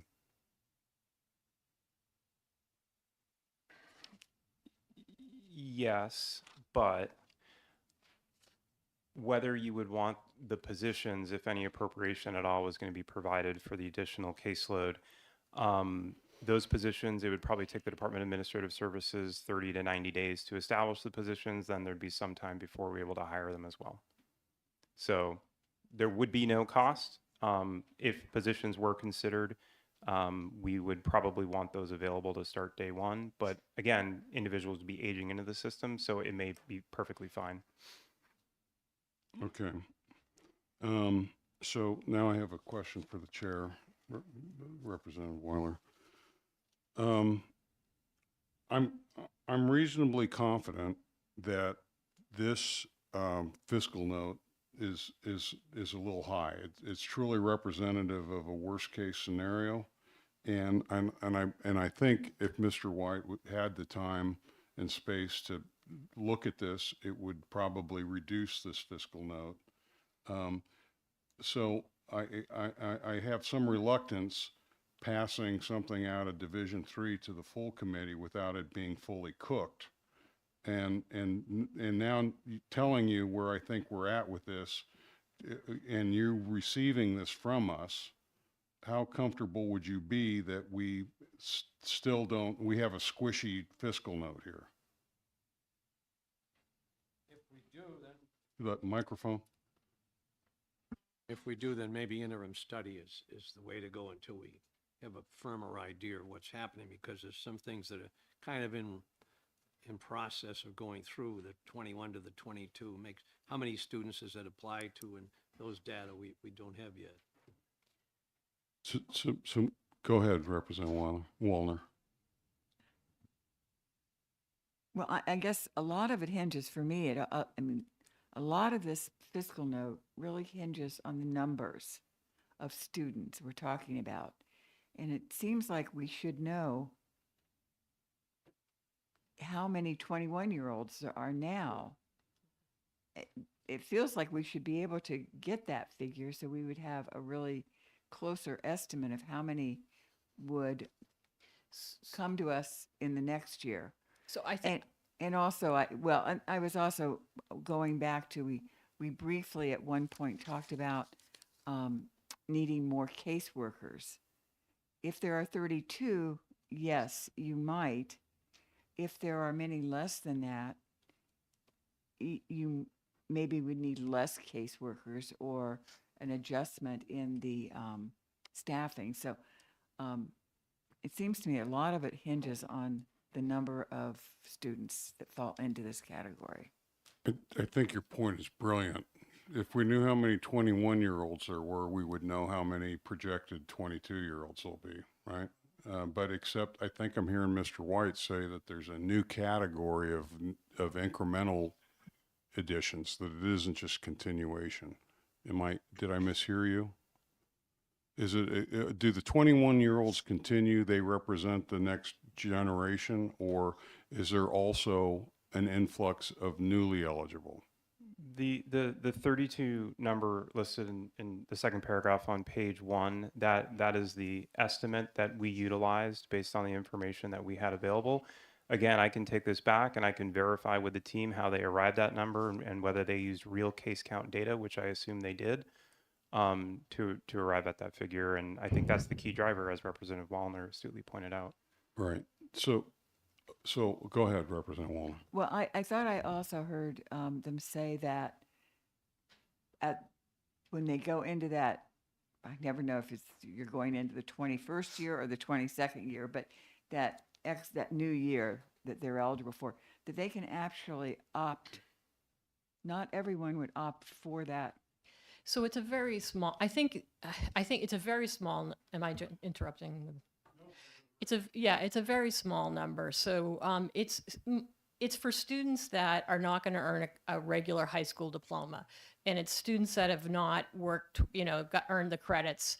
And so I think 32 encompasses all of the students in the state. So it's very rare that we have a child in a placement where this has occurred. It hasn't happened more than, once or twice with groups annually. I can't imagine requiring additional staffing, because if we raised it to 22, the schools would continue to case manage because special ed would still be in place. So that would, I can't imagine hiring new staffing for just a few kids with very complex needs where the school is still case managing and funding a big portion of it. Because these are only court-ordered placements that are in this process, not all 21-year-olds. So you just raised a new one. If the schools are going to continue to manage these people and they're just going to have more of them total, are we essentially putting a small unfunded mandate on our schools? So, the raising it to 22 has already been done, right? So schools are going to end up managing it. The problem will be that currently there's a policy that they cannot receive special education if DCYF becomes involved. So they have to deny their special education, in which case the educators would step away and not be involved at all. And then you would probably need RSA 171A, you would probably need to hire folks. But it's really just streamlining things so that I'm looking at the unfunded mandate. Are we talking about hiring folks at the school district level or at the state level? not hiring anybody, we would just allow those children to stay where they are until they age out at 22, and the school would continue to provide those services and pay for those, case management responsibilities. I don't know that I'm explaining my question well enough. If we expand the workload for the school districts, they're going to have more work to do.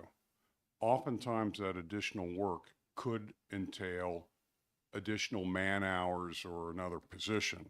So my new question as of today is, by passing this, are we creating any kind of an unfunded mandate at the school level?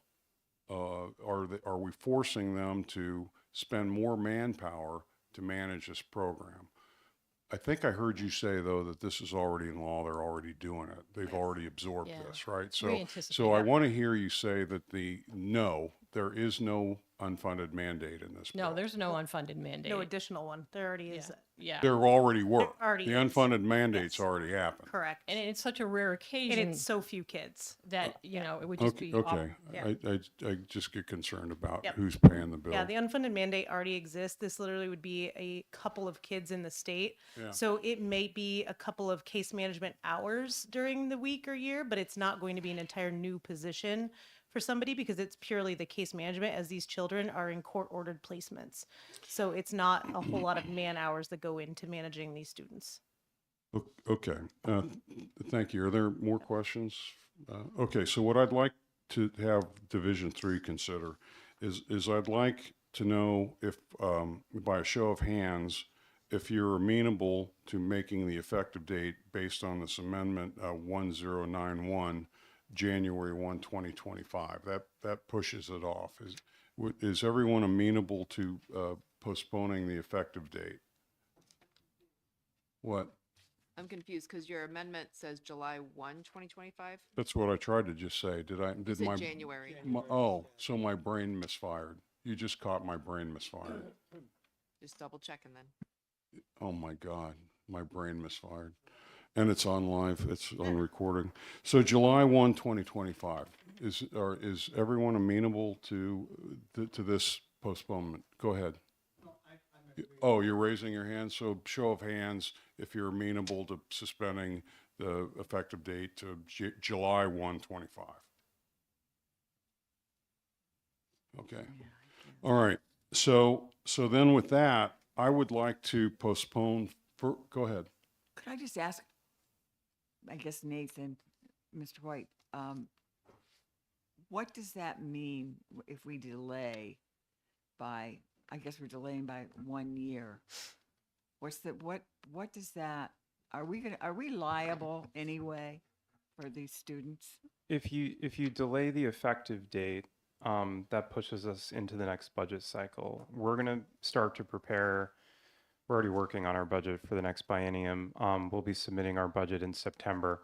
Globally, our budget's going to be increasing by probably $200 million general funds, up to 20% once you factor over the prior biennia. Once you factor into the $134 million of Medicaid rate increase, probably the forensic unit coming online, and there's another $25 million there. So when I'm setting up my budget, I'm looking at what are the prioritized needs, because I'm probably not going to get everything into the governor's budget target, which may be flat, zero, or negative. I don't know. And so I think what would end up happening is if you put forward legislation like this, we would likely have to put forward some sort of prioritized need request in the next budget to get this funded. Otherwise, the law would take effect and there would be no funding available. Yeah. And could we ask, well, So- the same question? So I think what's going to happen is what will happen is the state's going to pay either way.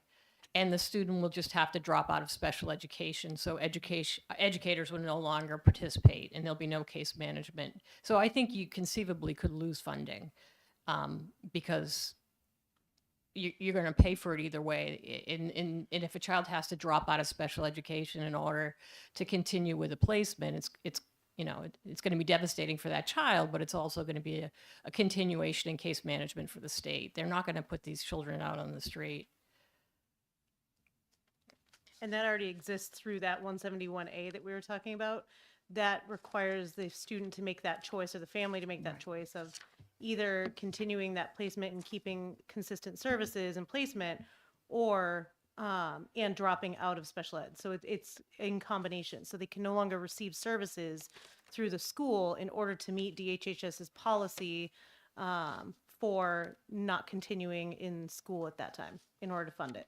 And that's not legislation, that's just Right. policy. That's policy. Okay, so the practical implication, if I'm hearing it right from the people with the boots on the ground, is that the effective date of this really should just go ahead and say effective 60 days after its passage, because coming up with a different effective date doesn't really impact reality. I mean, the schools will step back and not be involved with these. Okay, so I'll withdraw my amendment. Okay, so on the rest of 1588, I'm uncomfortable having us pass it to the full finance committee without a little bit more precision. And so since we can delay this till Friday, I would like to go ahead and delay it. But if we don't have any better numbers by Friday, then I guess we have to decide then what we're going to do in the absence of good information or precise information. Is there any dispute about how to handle that? Representative Wallner? So I assume that what we're waiting on then for our Friday decision is really the possibility of Mr. White reworking. I know he's not going to give us a new fiscal note official, but maybe taking a look at the numbers of students and kind of looking at, and this new information about not maybe needing caseworkers. That seemed like that was a very new piece of information and we just learned. So that we don't need any other amendments to the policy. I don't to the think amendment. so. I don't think Okay. anyone's So it's advocated. just working the numbers. Right. We may share this opinion that it's just uncomfortable for the subcommittee to pass its work to the full finance committee without some numbers that we're confident in. Yeah. Good. Thank you. All right. Okay. So thank you. Is there anything that you wanted to say that you didn't get a chance to say? No, thank you very much. All right. Thank you. That's it for 1588. We're going to try to resolve that on Friday. HB 1593. I understand there's an amendment to this. This is making an appropriation to DHHS to support recreational activities for individuals with developmental disabilities. Do you want to speak to the, I assume it's your amendment. You got your name on it? It is. Okay, It do is. you want, from where you're at, do you Sure. want to, let's wait for Mickey to hand them out. Yep. So just as a reminder, this bill is about making services available to those on the developmental disability waiver that as of June 30th, they had expected to be part of their continuing program and budget, but then, based on new information, they've been withdrawn. And those are services that come with the tag recreational activities. We've talked through this many, many times, and I think from when first introduced in Health and Human Services, and then passed there 17-3, and then on a voice vote on the floor. We've amended it a few more times and basically what this amendment does that wasn't in prior amendments is provide for an accelerated beginning of this program, and in particular, so that we have reports and information that we can act on. What line item are you drawing our attention to? Okay, let's see.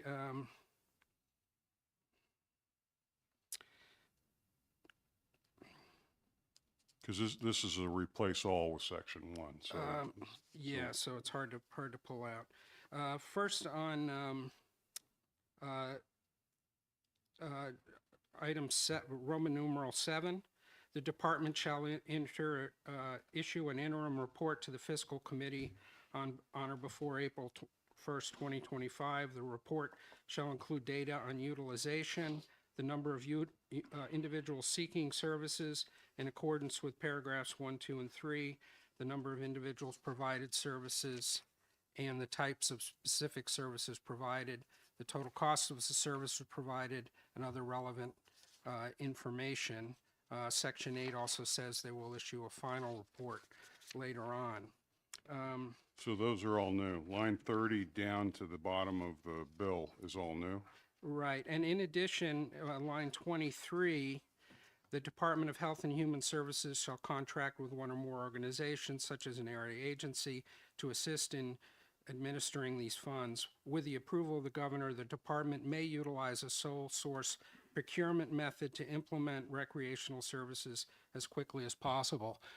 So I think the driving goal for having that process was so that we would have information with the next biennium budget cycle about what kind of services are being provided, and, you know, begin to think about whether these are things that could fall back into the developmental disability waiver, or whether they were going to be needed for the next biennium, or we were going to have to look for alternative funding mechanisms. Right, and what do lines 18 and 22 do? Is this where, because offline, I had heard that we had narrowed eligibility to adults. We did. That was with a prior amendment that I brought forward, so that carried over into here. Where is it? And that is 18. Line 18 through 22 is from a prior amendment, and that's I can't translate all of these various codes and RSAs, but does that translate into adults only with Let me just make sure I got the right place. The line, it says have the individuals have graduated or exited the school system, which means that they would not be having services from the schools and are adults, if I understand it correctly, Mr. Katrubis. You concur? I do. Okay. And that was in the last version that we discussed, but we still felt that there was a desire, if we could do something to have good information to act from when this committee or its successor meets, to have information to work on. And then was it this bill, Mr. White, or a different bill where there was some concern that we may not have accumulated enough data, given that it takes a while to establish the program to begin with? And in one of these bills, we needed to be aware that our date for asking for a report may be a little early, and I just want to know if it was this bill or something else. Yeah, so it was this bill, and on page 1, line 30 of the amendment in front of you, the interim report is due April 1st of 2025. And then it looks like there's a secondary report for September 30th of 2025. And as part of that, I'm assuming that there would be funds available in state fiscal year 26. There's not an appropriation here for state fiscal year 26, but we would still have that report to deliver. So are those report dates, do they pass your common sense test? Are we going to actually have data accumulated that's worth reporting by 1 April? The provision on line 25, the department may utilize a sole source procurement method. I think that would give us some grounds. It would still be a sole source request to GNC, but that would allow us to move forward with the contract a little sooner than we would otherwise. So we could probably contract in 3 or 4 months, depending on how difficult the negotiation process would be. And then by April, you could at least have 4 or 5, 6 months of data. Is it generally true that sole source costs the state less? It depends who you ask. Okay, I thought I'd ask you, but I've seen scenarios. all right. Okay, so thank you. I would entertain a motion if we're sort of done, just making sure we understand what this bill does, and then we can debate whether or not we agree with it or not. So do you have an amendment? Or, excuse me. I have a motion to accept Thank this you. amendment. That's what I'm looking for. You want to do what? You want to, A motion to accept the amendment. all right, is there a second? I second it. Okay, is there discussion on the motion?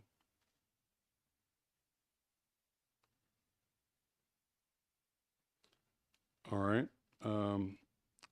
Okay. I was initially more reluctant, but this amendment applying to adults has addressed my biggest concern.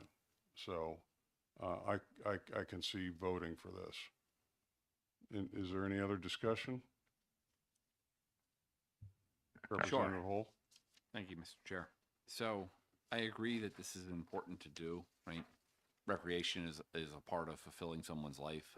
My concern here is we are also tasked with making sure we're protecting those citizens who fund all of this through general funds. And at some point, we're raising funds to cover this.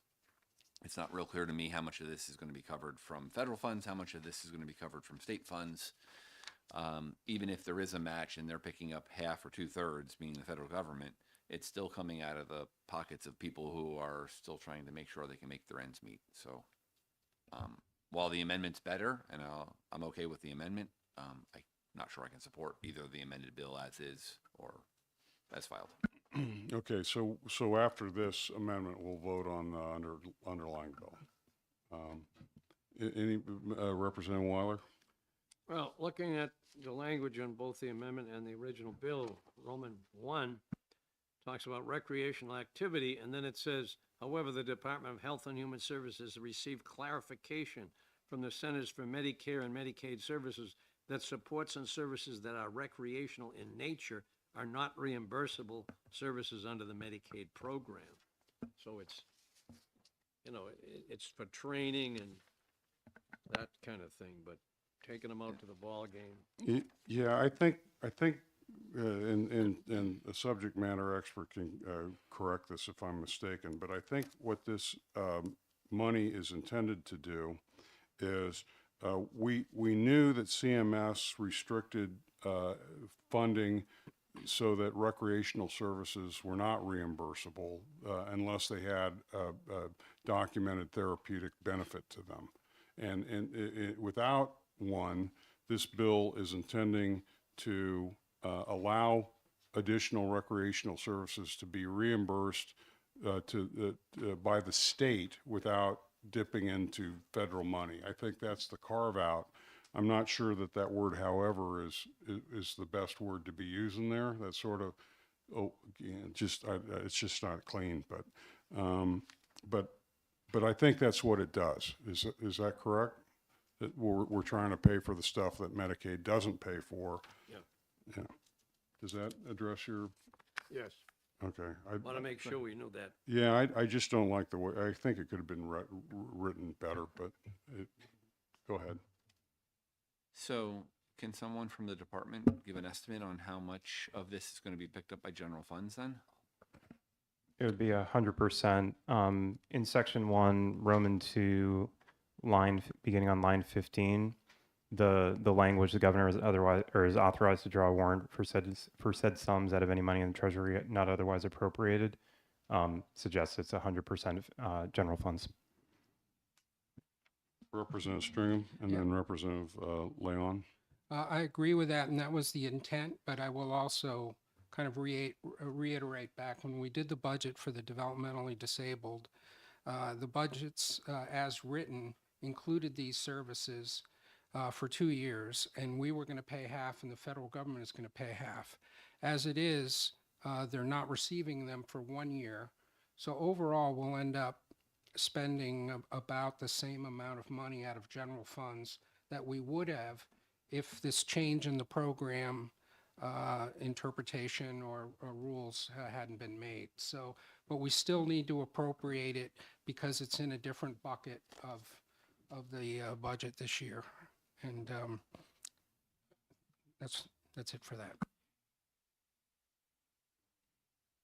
Thank you. And I'm relatively new to all of this with the developmental disabilities and that whole system. But from my understanding, trying to work into it, is that New Hampshire had always had a pretty decent amount of leeway in order to best serve our people the best way we knew how. As it's been moving forward, CMS has become more and more prescriptive of what can happen. And these community services, these recreational services are some of the things that we try and make sure happen, school-aged people, and just making sure that you can be a part of the community. So that's why this has been an important thing to do because it's looking to the whole person. We need to make sure that it's within reasonable limits, and I think this does it. But we're basically reimagining how we provide services to developmentally disabled people in New Hampshire. And I think that continuing this during such a time of change is particularly important because they've had so much ripped away from them in the last year or two.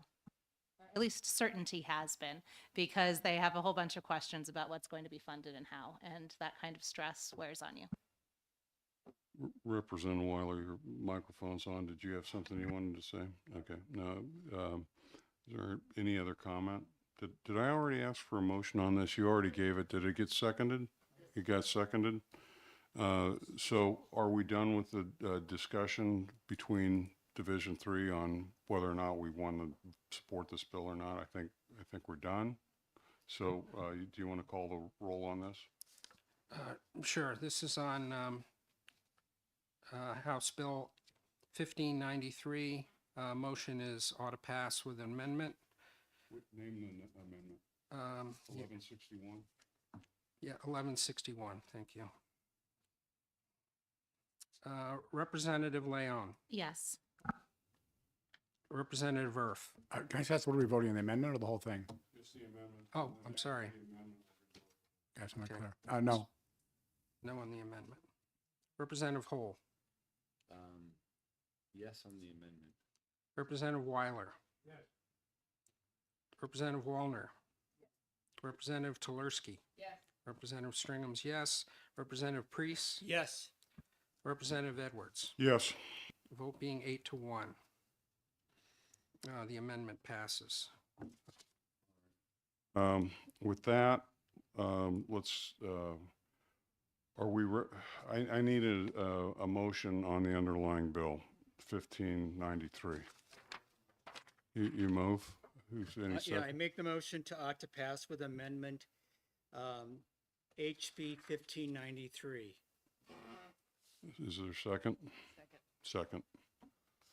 Okay, any discussion now? Okay. Are you ready to take a vote? I am. Representative Leon. Yes. Representative Earth. No. Representative Hole. No. Representative Weiler. Representative Wallner. Representative Tulersky. Yes. Stringham is yes. Representative Priest. Yes. Representative Edwards. No. Vote being 6-3, it passes. Finance 3. All right. Thank you very much. Okay. 1598. Relative to the Department of Health and Human Services Management of Social Security Payments and Veteran Benefits for Children in Foster Care. My note here says that Representative Wallner has an amendment to this. You do? Right. So I have Representative Wallner's amendment as well as some written responses from the department from questions from your last work session. So I'll distribute those both. Okay, and we're just dealing with one amendment, though? Correct. Okay.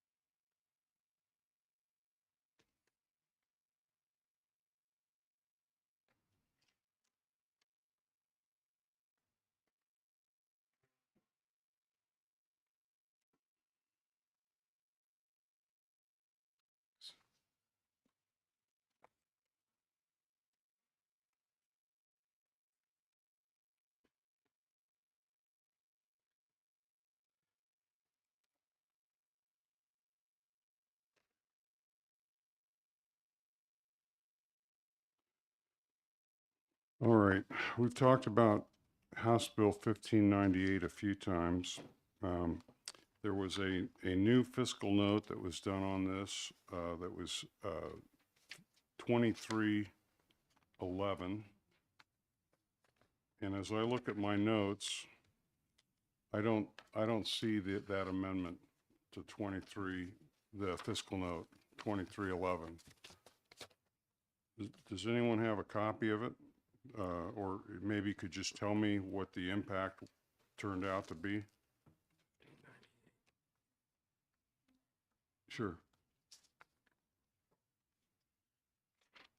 Oh, I actually stapled it. It just looked, oh, okay.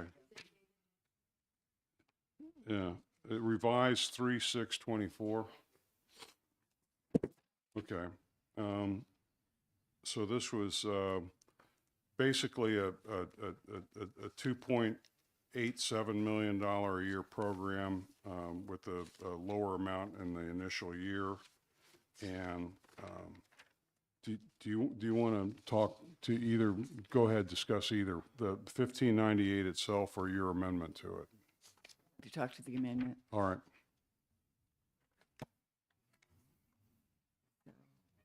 Want me to? Okay. So I think that the amendment basically would cause the fiscal note to change drastically. This would be changed a lot. What I did in the amendment was two things. It basically stripped the bill of starting the program immediately or within the next year. What it did was it gives the department one position, and this position would be a program specialist, and they would be a specialist in Social Security and veterans benefits.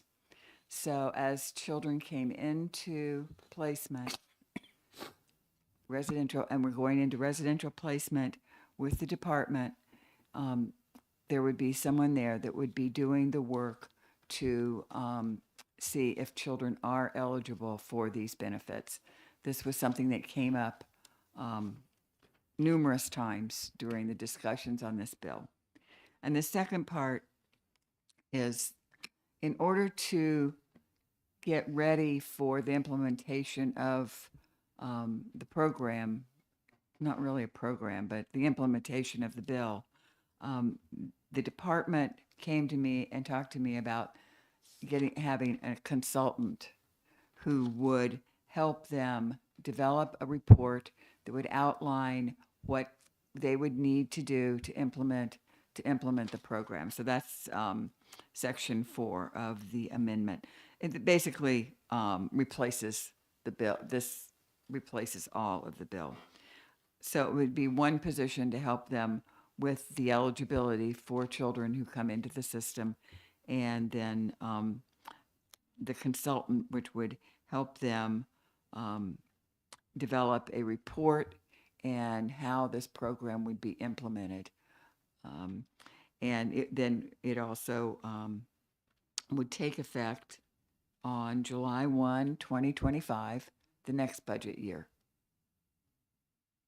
The program would start in the next budget year.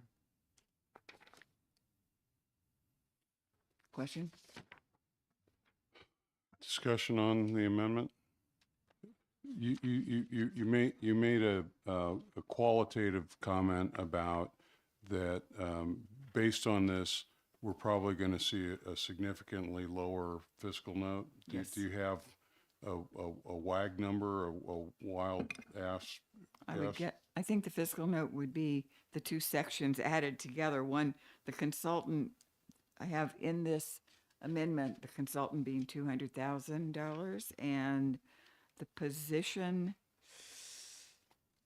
I'm not sure how much the position is, probably in the neighborhood of, is it in the neighborhood of 110,000 is what we need to cover a position. So that would be, I guess that would be the new fiscal note. You're welcome to come up if Yeah. you want to. And we're not holding you to account for these. We're just looking for a little more data.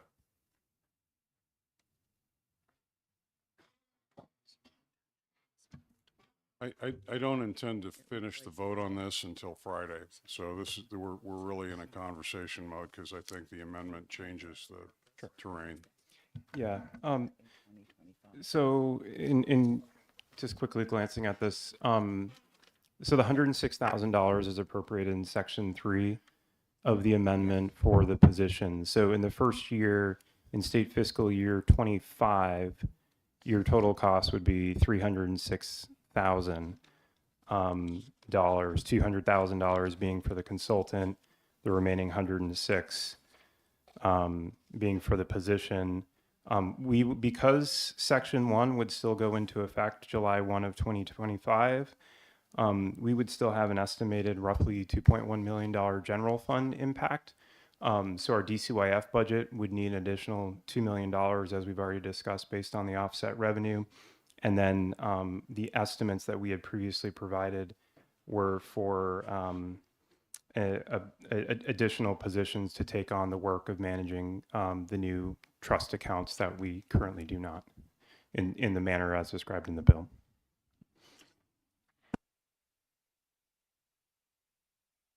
Questions? You know, what would be helpful to me is the simplest of all little Excel tables that sort of organizes what you just said. Just a tiny little Excel table. So what I propose doing, and I'm open for other opinions on this, is I'd like us to absorb the amendment and then come back on Friday, and it should not take long to determine what we want to do as a group. So I'm comfortable postponing this. And if you could just give us a new number, just informal. It's your amendment. Do you want to do it differently? Okay. That sounds fine to me. Okay. Thank you. All right. So we're postponing or recessing, I guess, 1598 to finalize it on Friday. And then, so that brings us to HB 1573. So we have at least a couple of amendments. And to make it simple, why don't we have Chairman Pearson come forward and Representative Wallner. You have an amendment as well? Okay, so. And I think maybe the child advocate or someone from. Do you want Ms. Sanchez to step forward or Lisa? I think the deputy who worked on putting this all this amendment together. Okay, Ms. Sanchez, jump ball, whoever you want to have step forward. Okay. I guess not. Mr. Chair? Yes, Representative Do we have Larson. an amendment on this? There is an official, I'm going to refer to it for the course of the day as the Pearson Amendment. And the number you're looking at? And the Pearson Amendment is about to be handed to you, I think. Oh, then, okay. This is unofficial.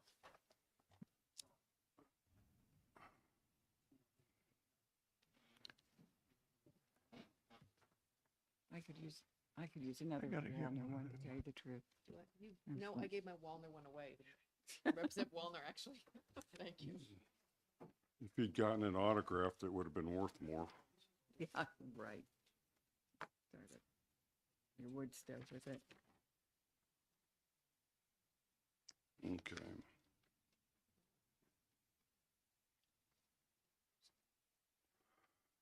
All right. Okay, so I have 1183. Oh, that's 1598. I have 1180 and I have 1184. Are those the two amendments we're talking about? I think so.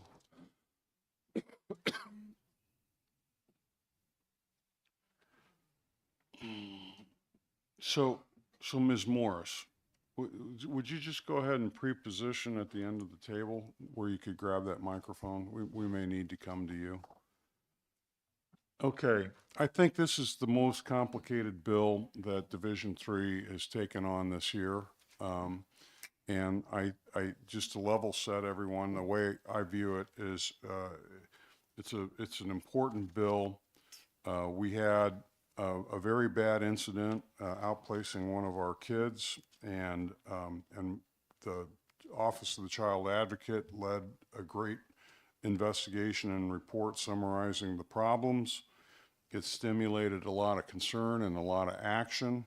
A bill was put together, went through Children and Family Law, came to us in what, off of the consent calendar? Do I remember that right? It came, so.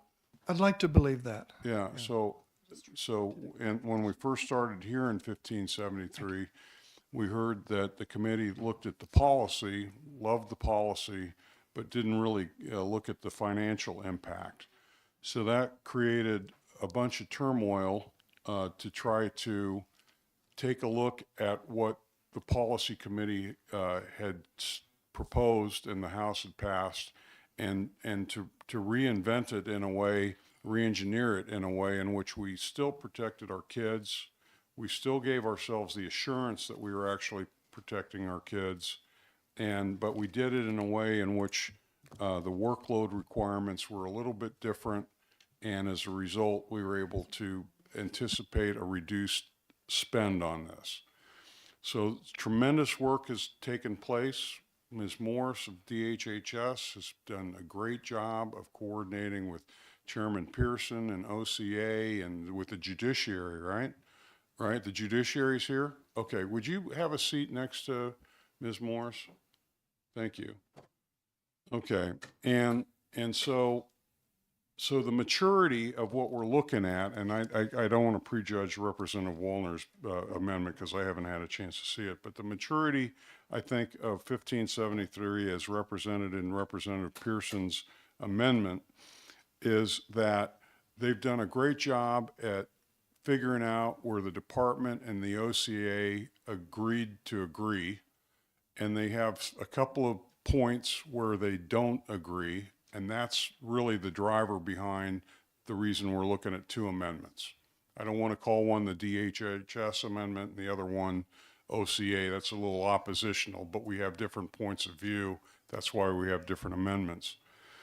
The maturity part of the Pearson amendment is I'm not comfortable that the judicial branch has really had an opportunity to get integrated into this amendment.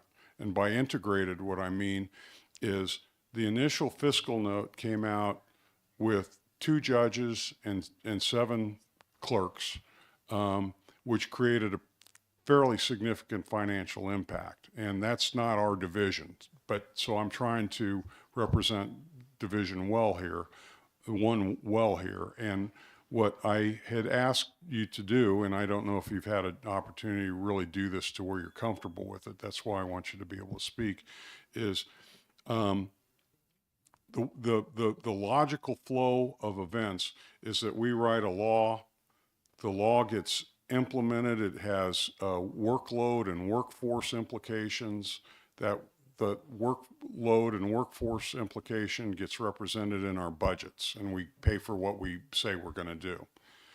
When we're writing the law, we have an opportunity to work the other way. If we take a look at what we think we want to do and it has a significant workforce or workload implication, then we can work back towards amending or coming up with a different way to write the law so that we're still accomplishing the objective with the lower overhead. And that was the challenge I put to the judicial branch. We don't do judicial stuff. So I needed you all to take a look at the language and figure out if there's a way to accomplish the objective in a more efficient way. So just real short, do you feel like you've had time and an opportunity to integrate your branch's opinion on the way the workforce or workload ought to be scoped by this law? Thank you, Mr. Chairman. My name is Erin Cregan. I'm the General Counsel for the Judicial Branch. I believe I was able to see, if not a final, a near final of both versions. I think that some of the intentions of the Pearson version were they were not written exactly as they were scripted to be. Correct. Yeah, they didn't make it into the amendment, but yeah. But I was able to look at both alternatives, and part of the reason I look at both alternatives is ultimately we're not a policy player in this discussion. We're just rendering fiscal estimates for the different visions of how much increased court oversight there will be in different scenarios. And the original estimate that we had, which was about 1.6 million, was based on having a large number of extra hearings a year, which even with the draft that OCA has done, which I understand to be the one that is under the name of Representative Wallner, would already be halved. So it would already be closer to 800,000 to implement that vision. The one that I understand is an alternative, which may be more cost effective, but ultimately the legislature has to judge whether the costs and benefits equalize in that scenario, reduces the number of hearings even further so that our costs would fall under 400,000, closer to about 350,000. So there are reduced costs to both alternatives. One is still a higher number of hearings, one is lower, and hearings are just something that does cost money to increase. Did I hear you right that there may be a third alternative that would have more efficiency yet than either of these two? I think it's not represented in the Pearson draft, but it was intended to be to consolidate all the follow-on hearings of the original 30-day hearing into the existing 90-day review hearings that already occur. And if that were the case, then our costs come down significantly with the consolidation. But I believe both drafts currently have a 30-day hearing and a 60-day follow-on. Okay, I just got to keep it really simple so I can track. Right now, 1184 basically gets close to what you think would be the most efficient method, but the words that you think we ought to have are not yet in this amendment. So we don't have your words anywhere in either of these amendments? I was able to look at them both and give feedback. The costs are different based on the different policy intentions. But I think that the policy intention that was supposed to be in 1184 has not made it into the draft yet. But when it does, it will be the cheapest of the three alternatives. There's one that's about 1.6 million. One that's we about don't like cheap, but cost effective. Yeah. Whether it's cost effective thank is you. your adjudication, because there's obviously a cost in terms of the policy as well, and that's something that you're weighing. But there's one vision, which is the original, which is about 1.6 million. I think the Wallner amendment's about 800,000, and the Pearson amendment is under 350 or so. Okay, so sorry to steal your thunder, but I just wanted to get the judicial, because they haven't had as many opportunities to talk about this, and that my perception was that there's still a little bit of lag between their observations and what's in a written amendment opportunity. So do you want to speak to us, Mr. Chair? Thank you, Mr. Chairman. I feel like I'm in a college reunion here because we have worked a lot on this and in good faith from everybody. My experience here, and we came into the House together, we're both in our 8th year, and the experiences of many of us is during the process of hearings and craftings and back and forthings and so on, some departments and agencies already start doing it. They don't wait for the law to be signed. They see some good ideas. They hear some wonderful thoughts. And quite a bit of this bill is amended by either amendment. DHH tells me they're already starting to work on, and that encourages me. And it also takes the pressure off, because I think we have about an 1.5 inch stack of amendments on this single bill, and I don't think we're done yet. Certain things we had hoped would be in amendments didn't get in there. We hoped they had. I don't know who dropped the ball. It's not important, but they're not there. Since the department who will be implementing this is already doing a lot of this, I might suggest the best way forward is interim study. And for me, interim study is not death with dignity. Yes, sir. Could you hold on one Sure. second? Is there something going on that I Yeah. need to know about? I just want to clarify, I just learned that, so I believe the language that's in the Pearson amendment today was the language that was provided to OLS Friday, and new language may have come over the weekend, which has not been drafted yet. No, I double checked my email. No. The language I sent them on Friday, there were 3 parts that they missed. Okay. 3 lines. So it might have been my fault for producing an amendment today that maybe wasn't the latest in Oh, grades. oh no, it's nobody's fault. Okay. We're building the plane while we're trying to fly it is the issue. I'm sorry here. to cut off there. I just wanted to, I think there is something still at OLS. I just wanted to make that clear. That's my understanding. And I even think the stuff that's at OLS may not actually fully incorporate what's in the judicial branch's mind in terms of the best way to, the optimum way. That's the good way to say, Chief, the optimum way to do this. Well, I suppose I can never say enough that the balance of the cost and the policy that you want to come to is not one that we would take a position on. There is certainly a You lowest coward, you cost coward. alternative, but that is not the one that the legislature has to adopt. It's ultimately your determination where to spend the dollars. You were so good, and I'm just teasing you a little bit, but We think it, they fund it, you do it. That's yeah, exactly right. Yeah. So you got interrupted. Do you remember where you're at? I do. Representative Pearson. Okay. Because they're already starting to implement many of the good ideas that came out of this entire process. I believe that takes the pressure off because we have a stack of amendments that big, and it's likely to get bigger with the deadline looming ever closer. I might suggest interim study, which for me is never death with dignity. It's let's take the pressure off. Let's spend some time, more time with judiciary, more time, and make some good recommendations while the good ones are already being implemented, I might suggest. So I hear your suggestion, and the distinction I found between real interim study and just a death with dignity is that there is a key legislator willing to own the interim study process. I think we could find that person. Who do we think we might find? You've already asked me. So are you on record saying if there was an interim study, you would continue to own this issue? I would. Okay. Now I'll come to you in just a second.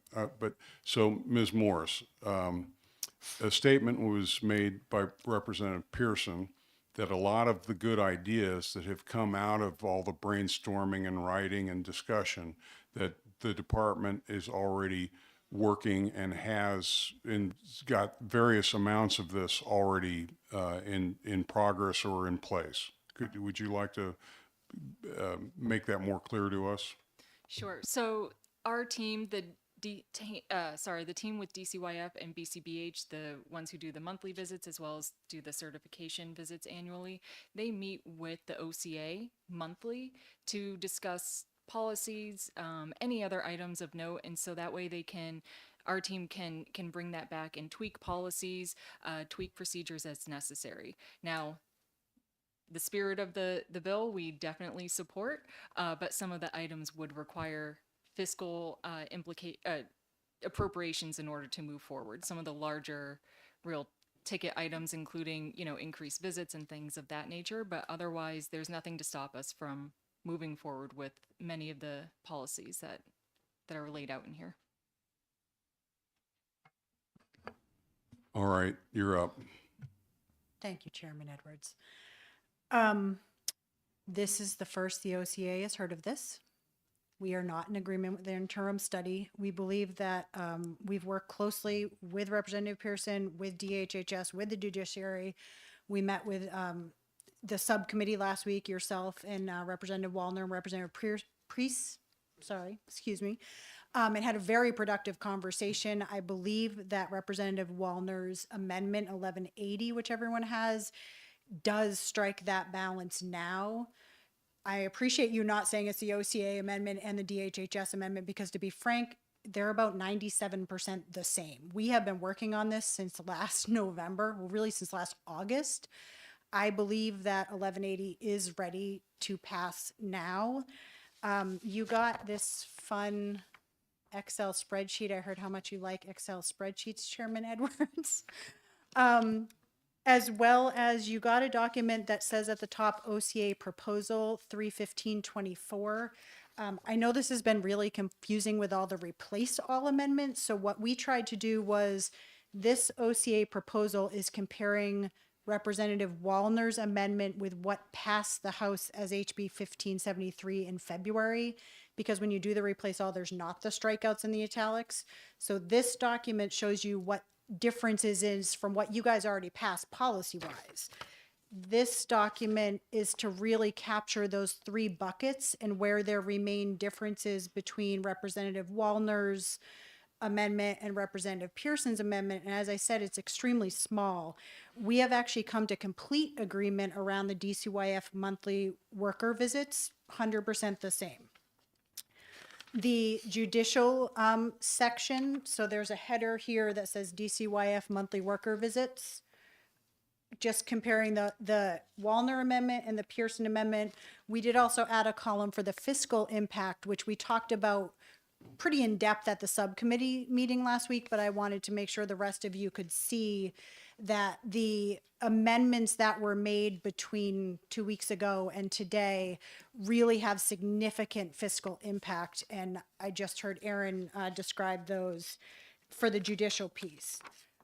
So the judicial piece, the court oversight piece, the primary difference right now between the two amendments, the Office of Child Advocate would still like to see that middle range that Aaron just described, where they're not your bargain basement price of $350,000, but the middle price of $800,000, where the policy goal of the bill as passed in February was really to get children out of residential placement as quickly as possible, reduce the cost of placement.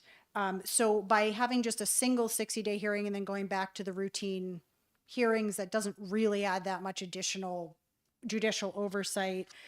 So that is really the only difference is, you know, the Wallner amendment says 1 60-day hearing and then continue to have 60-day hearings, whereas I'm not sure what it actually says, but the goal was to just go right back. The new Wallner amendment cuts those 30-day hearings down, just 1 30-day hearing, then to 60-day hearings, which is where that significant cost savings happened. So really the big difference between these two amendments is in the middle BCBH certification team section.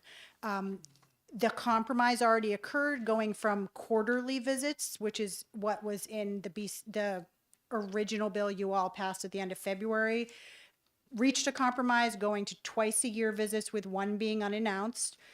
The language discussed at the subcommittee last week was still doing those annual recertification visits as it stands in administrative rule right now. You're not going to keep a facility certified that you are not visiting.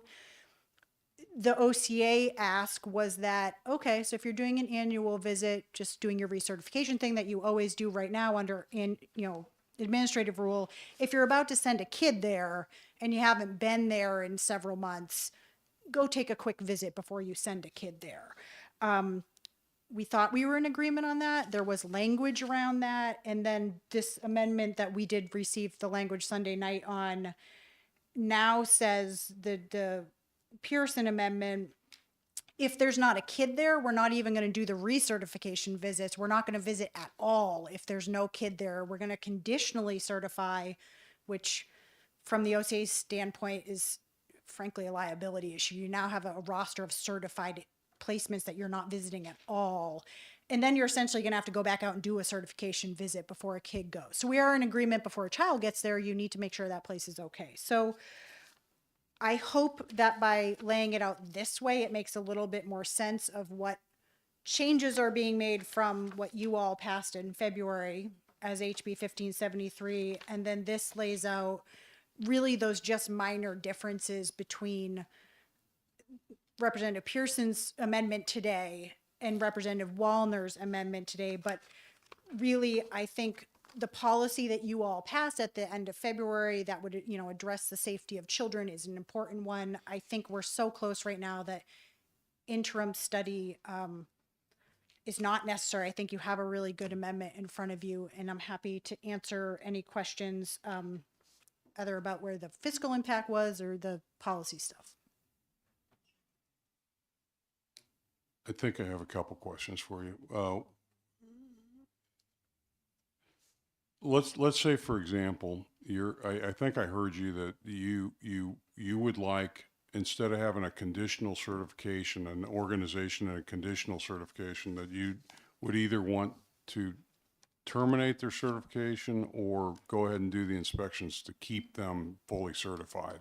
Well, You don't like the conditional part. that's current law now. So under current administrative rule, if a facility is to maintain its certification, it must have an annual in-person visit from BCBH in order to remain certified. So that's a new thing that DHHS is putting forward now, that now they'd like to not even do those required annual visits and just have this conditional certification sort of on the books without going to see them or doing the certification. But they don't have any kids in them when they're in a conditional status. No New Hampshire, they have children, but no New Hampshire children, correct.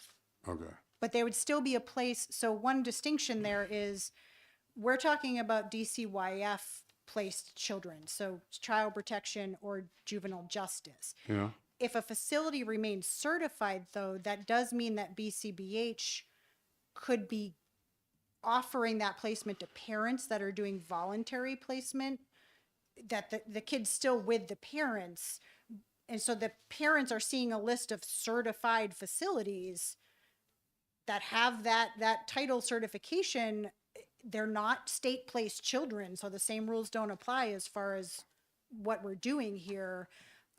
As well as schools also make placements in some of those facilities. So I think you're entering a potentially liable gray area where you're keeping facilities on the books as approved by the state of New Hampshire, but without any of the paperwork or oversight or visits, which that's a new gray area we're creating here, which I'm not sure why we would do that. It would be a new category too, though. It would be neither not certified nor certified. It would be a new thing called conditional certification. I have no idea how that would be reflected. It's not in the current law.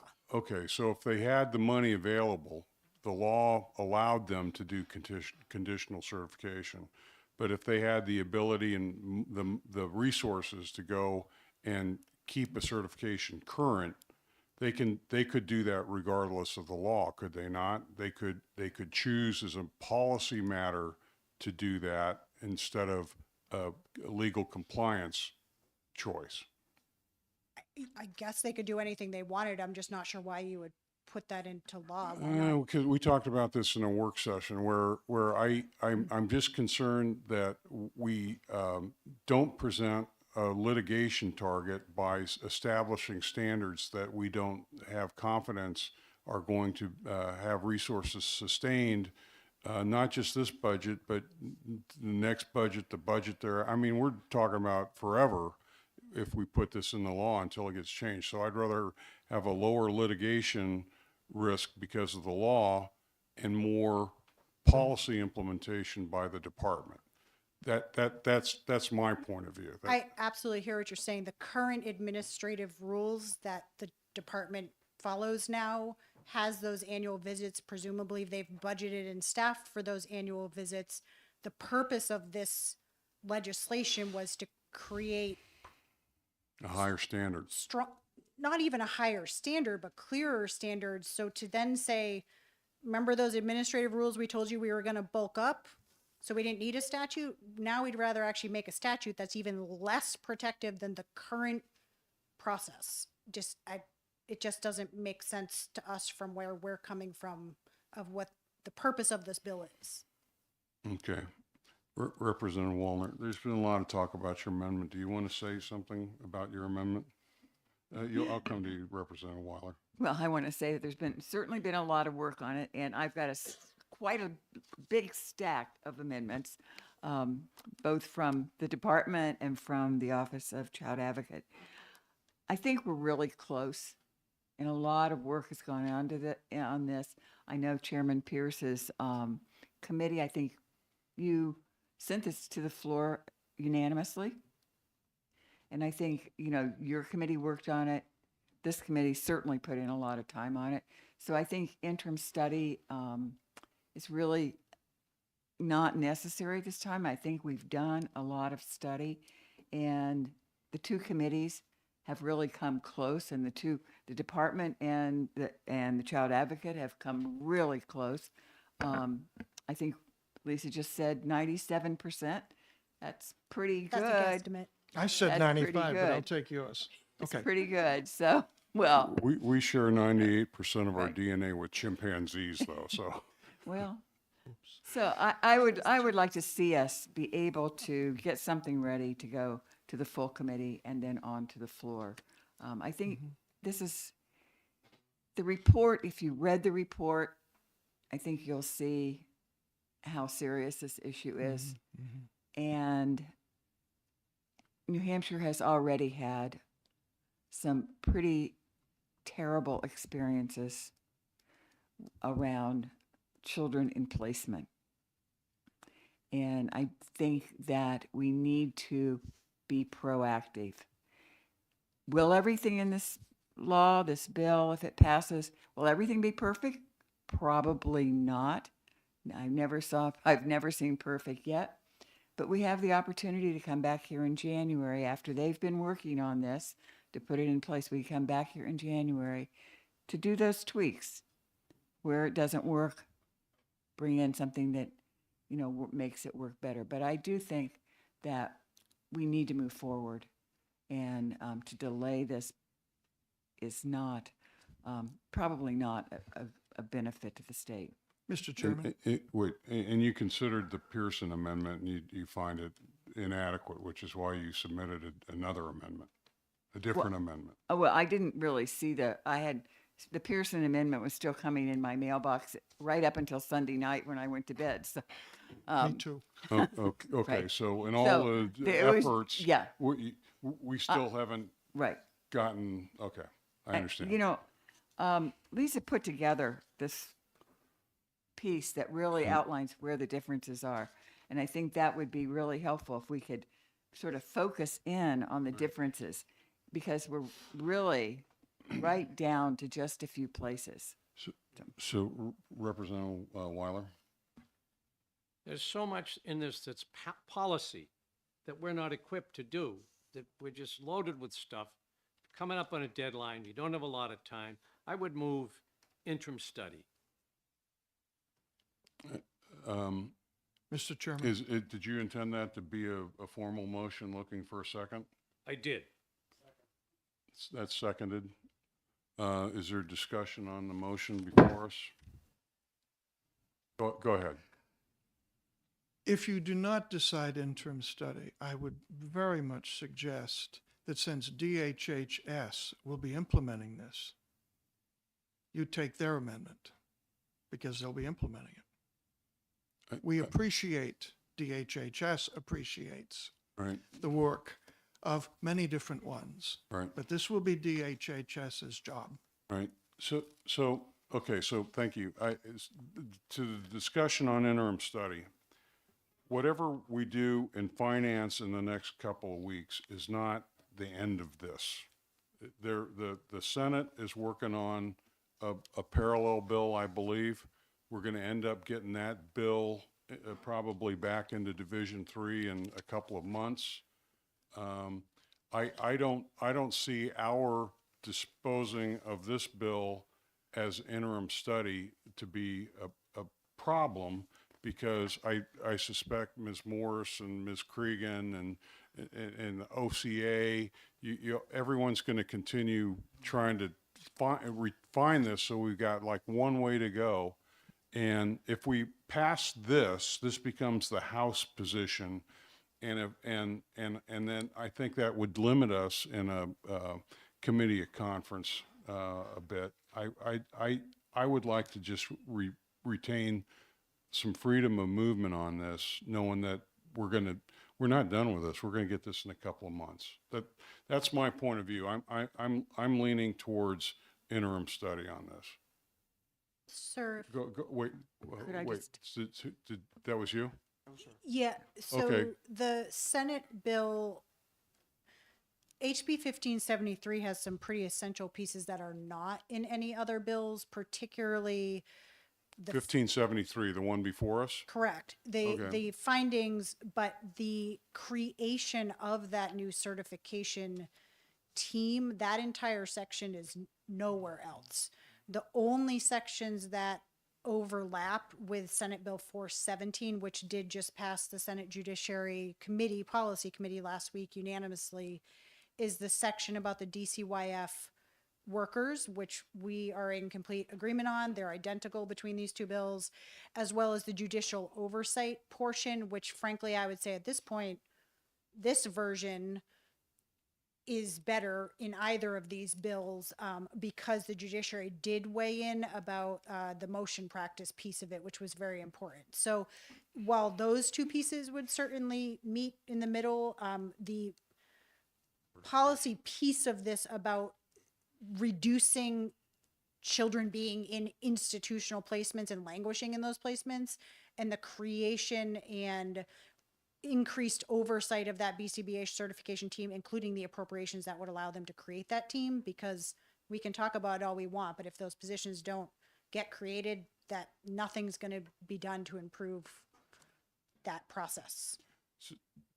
So I'm sorry, I have to truncate a lot of this so I can store it. What I think I heard you say in there that's really important to me is that the certification part of 1573 is not in the Senate version. And if we wanted to be additive to the process, I hate to say it, but that sounds like it could be a really simple, smaller amendment that we could pass out of here. Instead of all of the moving parts, we just narrow it down, because I don't see a lot of movement. You guys aren't disputing the certification piece much, other than whether or not they should have this gray area of partial certification, or whatever the term was. I mean, to be honest, that is the major point of contention here in this room today, is how far back the department has scaled that certification team's responsibilities in this Sunday night amendment. Okay. So is there more discussion on the motion before the committee on interim study? Representative Wallner? Well, I am opposed to the interim study. I think I already said that, but we don't interim study amendments. We would be interim studying the bill as it came.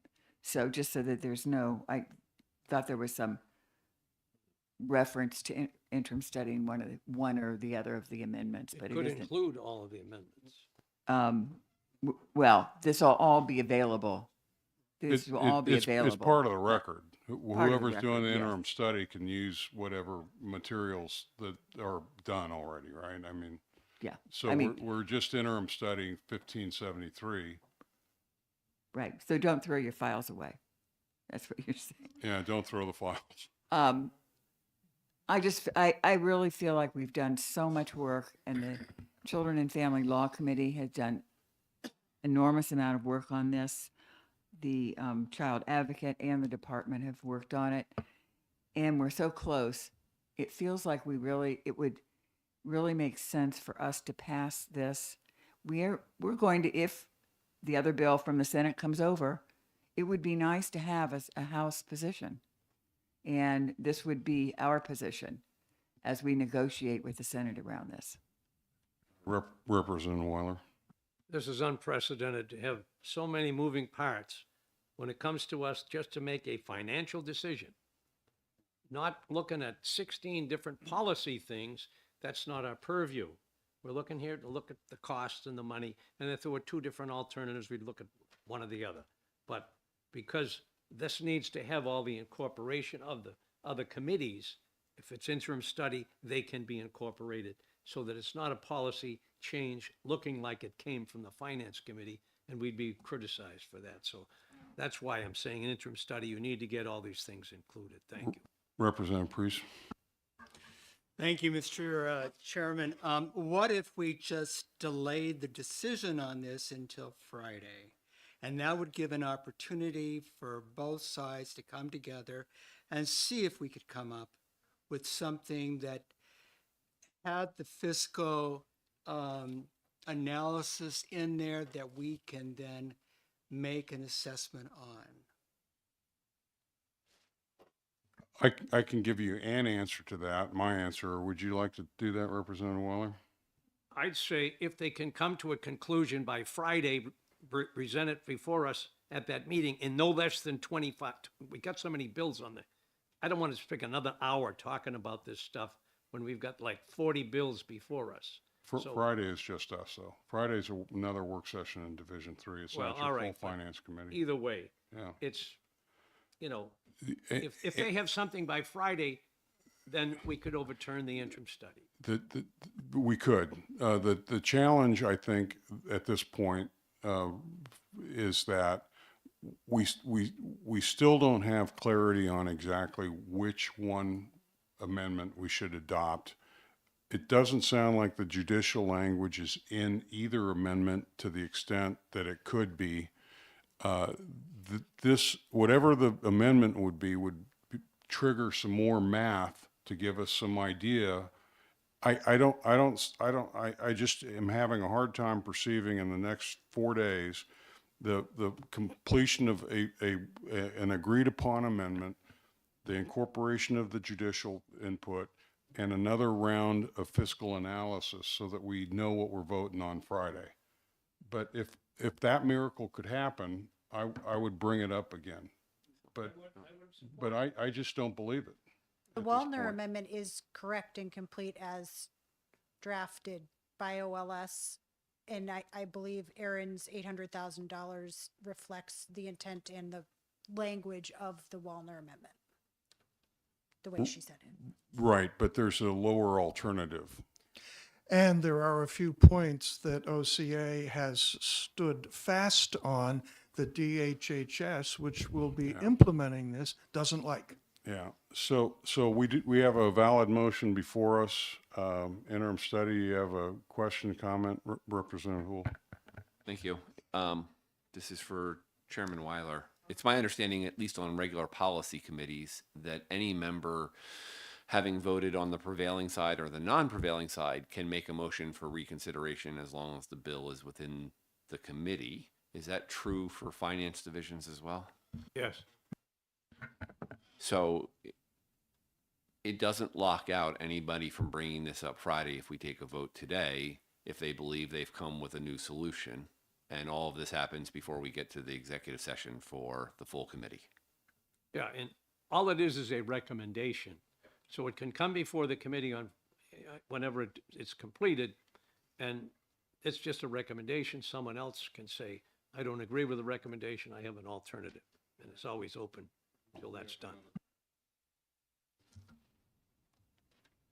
I guess my comment is, why would we even do an interim study now? Why, it sounds like we're putting off the decision until Friday to see if we can get closer. To put Why on not? pressure to make sure it's ready. Well, I think they realize there's the pressures there. I mean, an interim study can come forth on Friday if that's the decision. If not, we would have an amendment that we could adopt.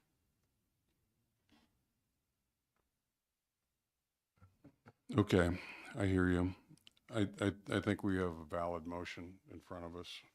Is there any further discussion? Are you ready to take a roll? Yes, I am. This is on, the motion is interim study for House Bill 1573 and the voluminous documents that are available, so don't throw them away.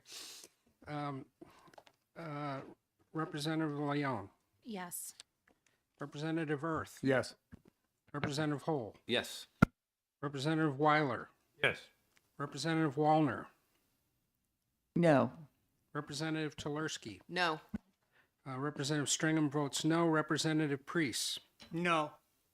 and Chairman Edwards. Yes. The vote being 5-4, the motion of interim study passes. So like we said, if a miracle occurs and we can come up with a relatively straightforward, simple set of decisions on Friday, I'm open to reconsidering this. But at this time, it just seems to me to be just too much mush, not cooked enough to make a professional recommendation to the Finance Committee. So, Mr. Chairman, yes. may I just add one thing? Yes, I sir. still, first, what was referred to as a spreadsheet, haven't seen any numbers other than judicial gave us an update. So it'd be nice if by Friday there was a number that substitutes for the, what's it, $6 million that's currently in there now. Right, right. So when we talk about spreadsheets, we talk about where the Finance Committee, it'd really be nice to see the, Right. the So- numbers. Thanks. So this is a little bit more difficult because we need judicial numbers in there too. So, right. Judicial gave us the numbers. They said it was 800K in one case and 350 in the other case. That's fantastic. But they're the smaller numbers of the bigger picture. The bigger picture is like $6 million. So it'd be nice to know what the replacement number is there for all these changes. Right. I'm obsessed with the judicial just because it's Division 1 and I want to be parsimonious with their money. Well, I guess I'm trusting that at least they came up with numbers. Representative Wallner? I just wanted to point out for Representative, or I think if you take the, this document, there are some estimates there of fiscal impact. Can you just tell me where? Well, in the third column. I included what was in the original. Let me be clear. What I'm looking for is so here we go. We go to the last page. Judicial gave us a bottom line number down here for both cases. I'd like to see a bottom line number down there for both cases of the other aspects of this whole thing, just as you would see in a fiscal note. Thanks. Thank you. Thank you.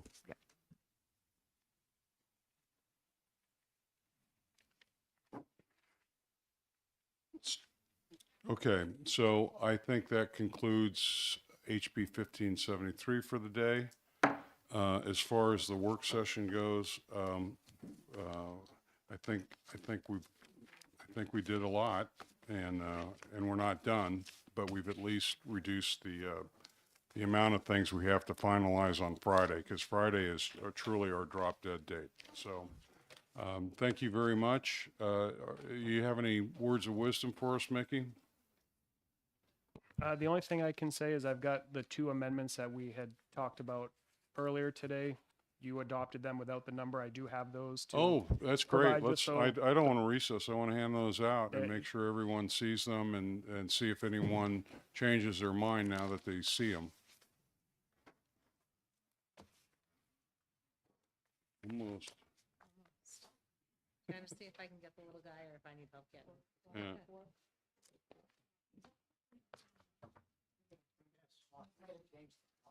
Yeah. Tomorrow, Tuesday, we start at 10 o'clock, unless we want to get together for a box at 9:30. Okay.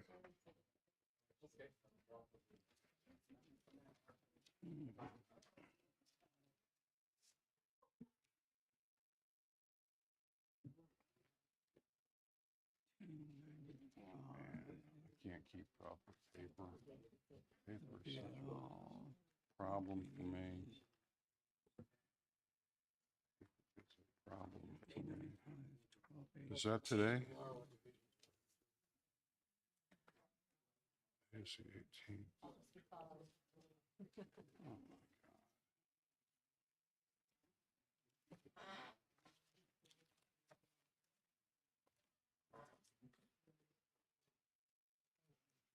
I don't know what happened to my rocket bag.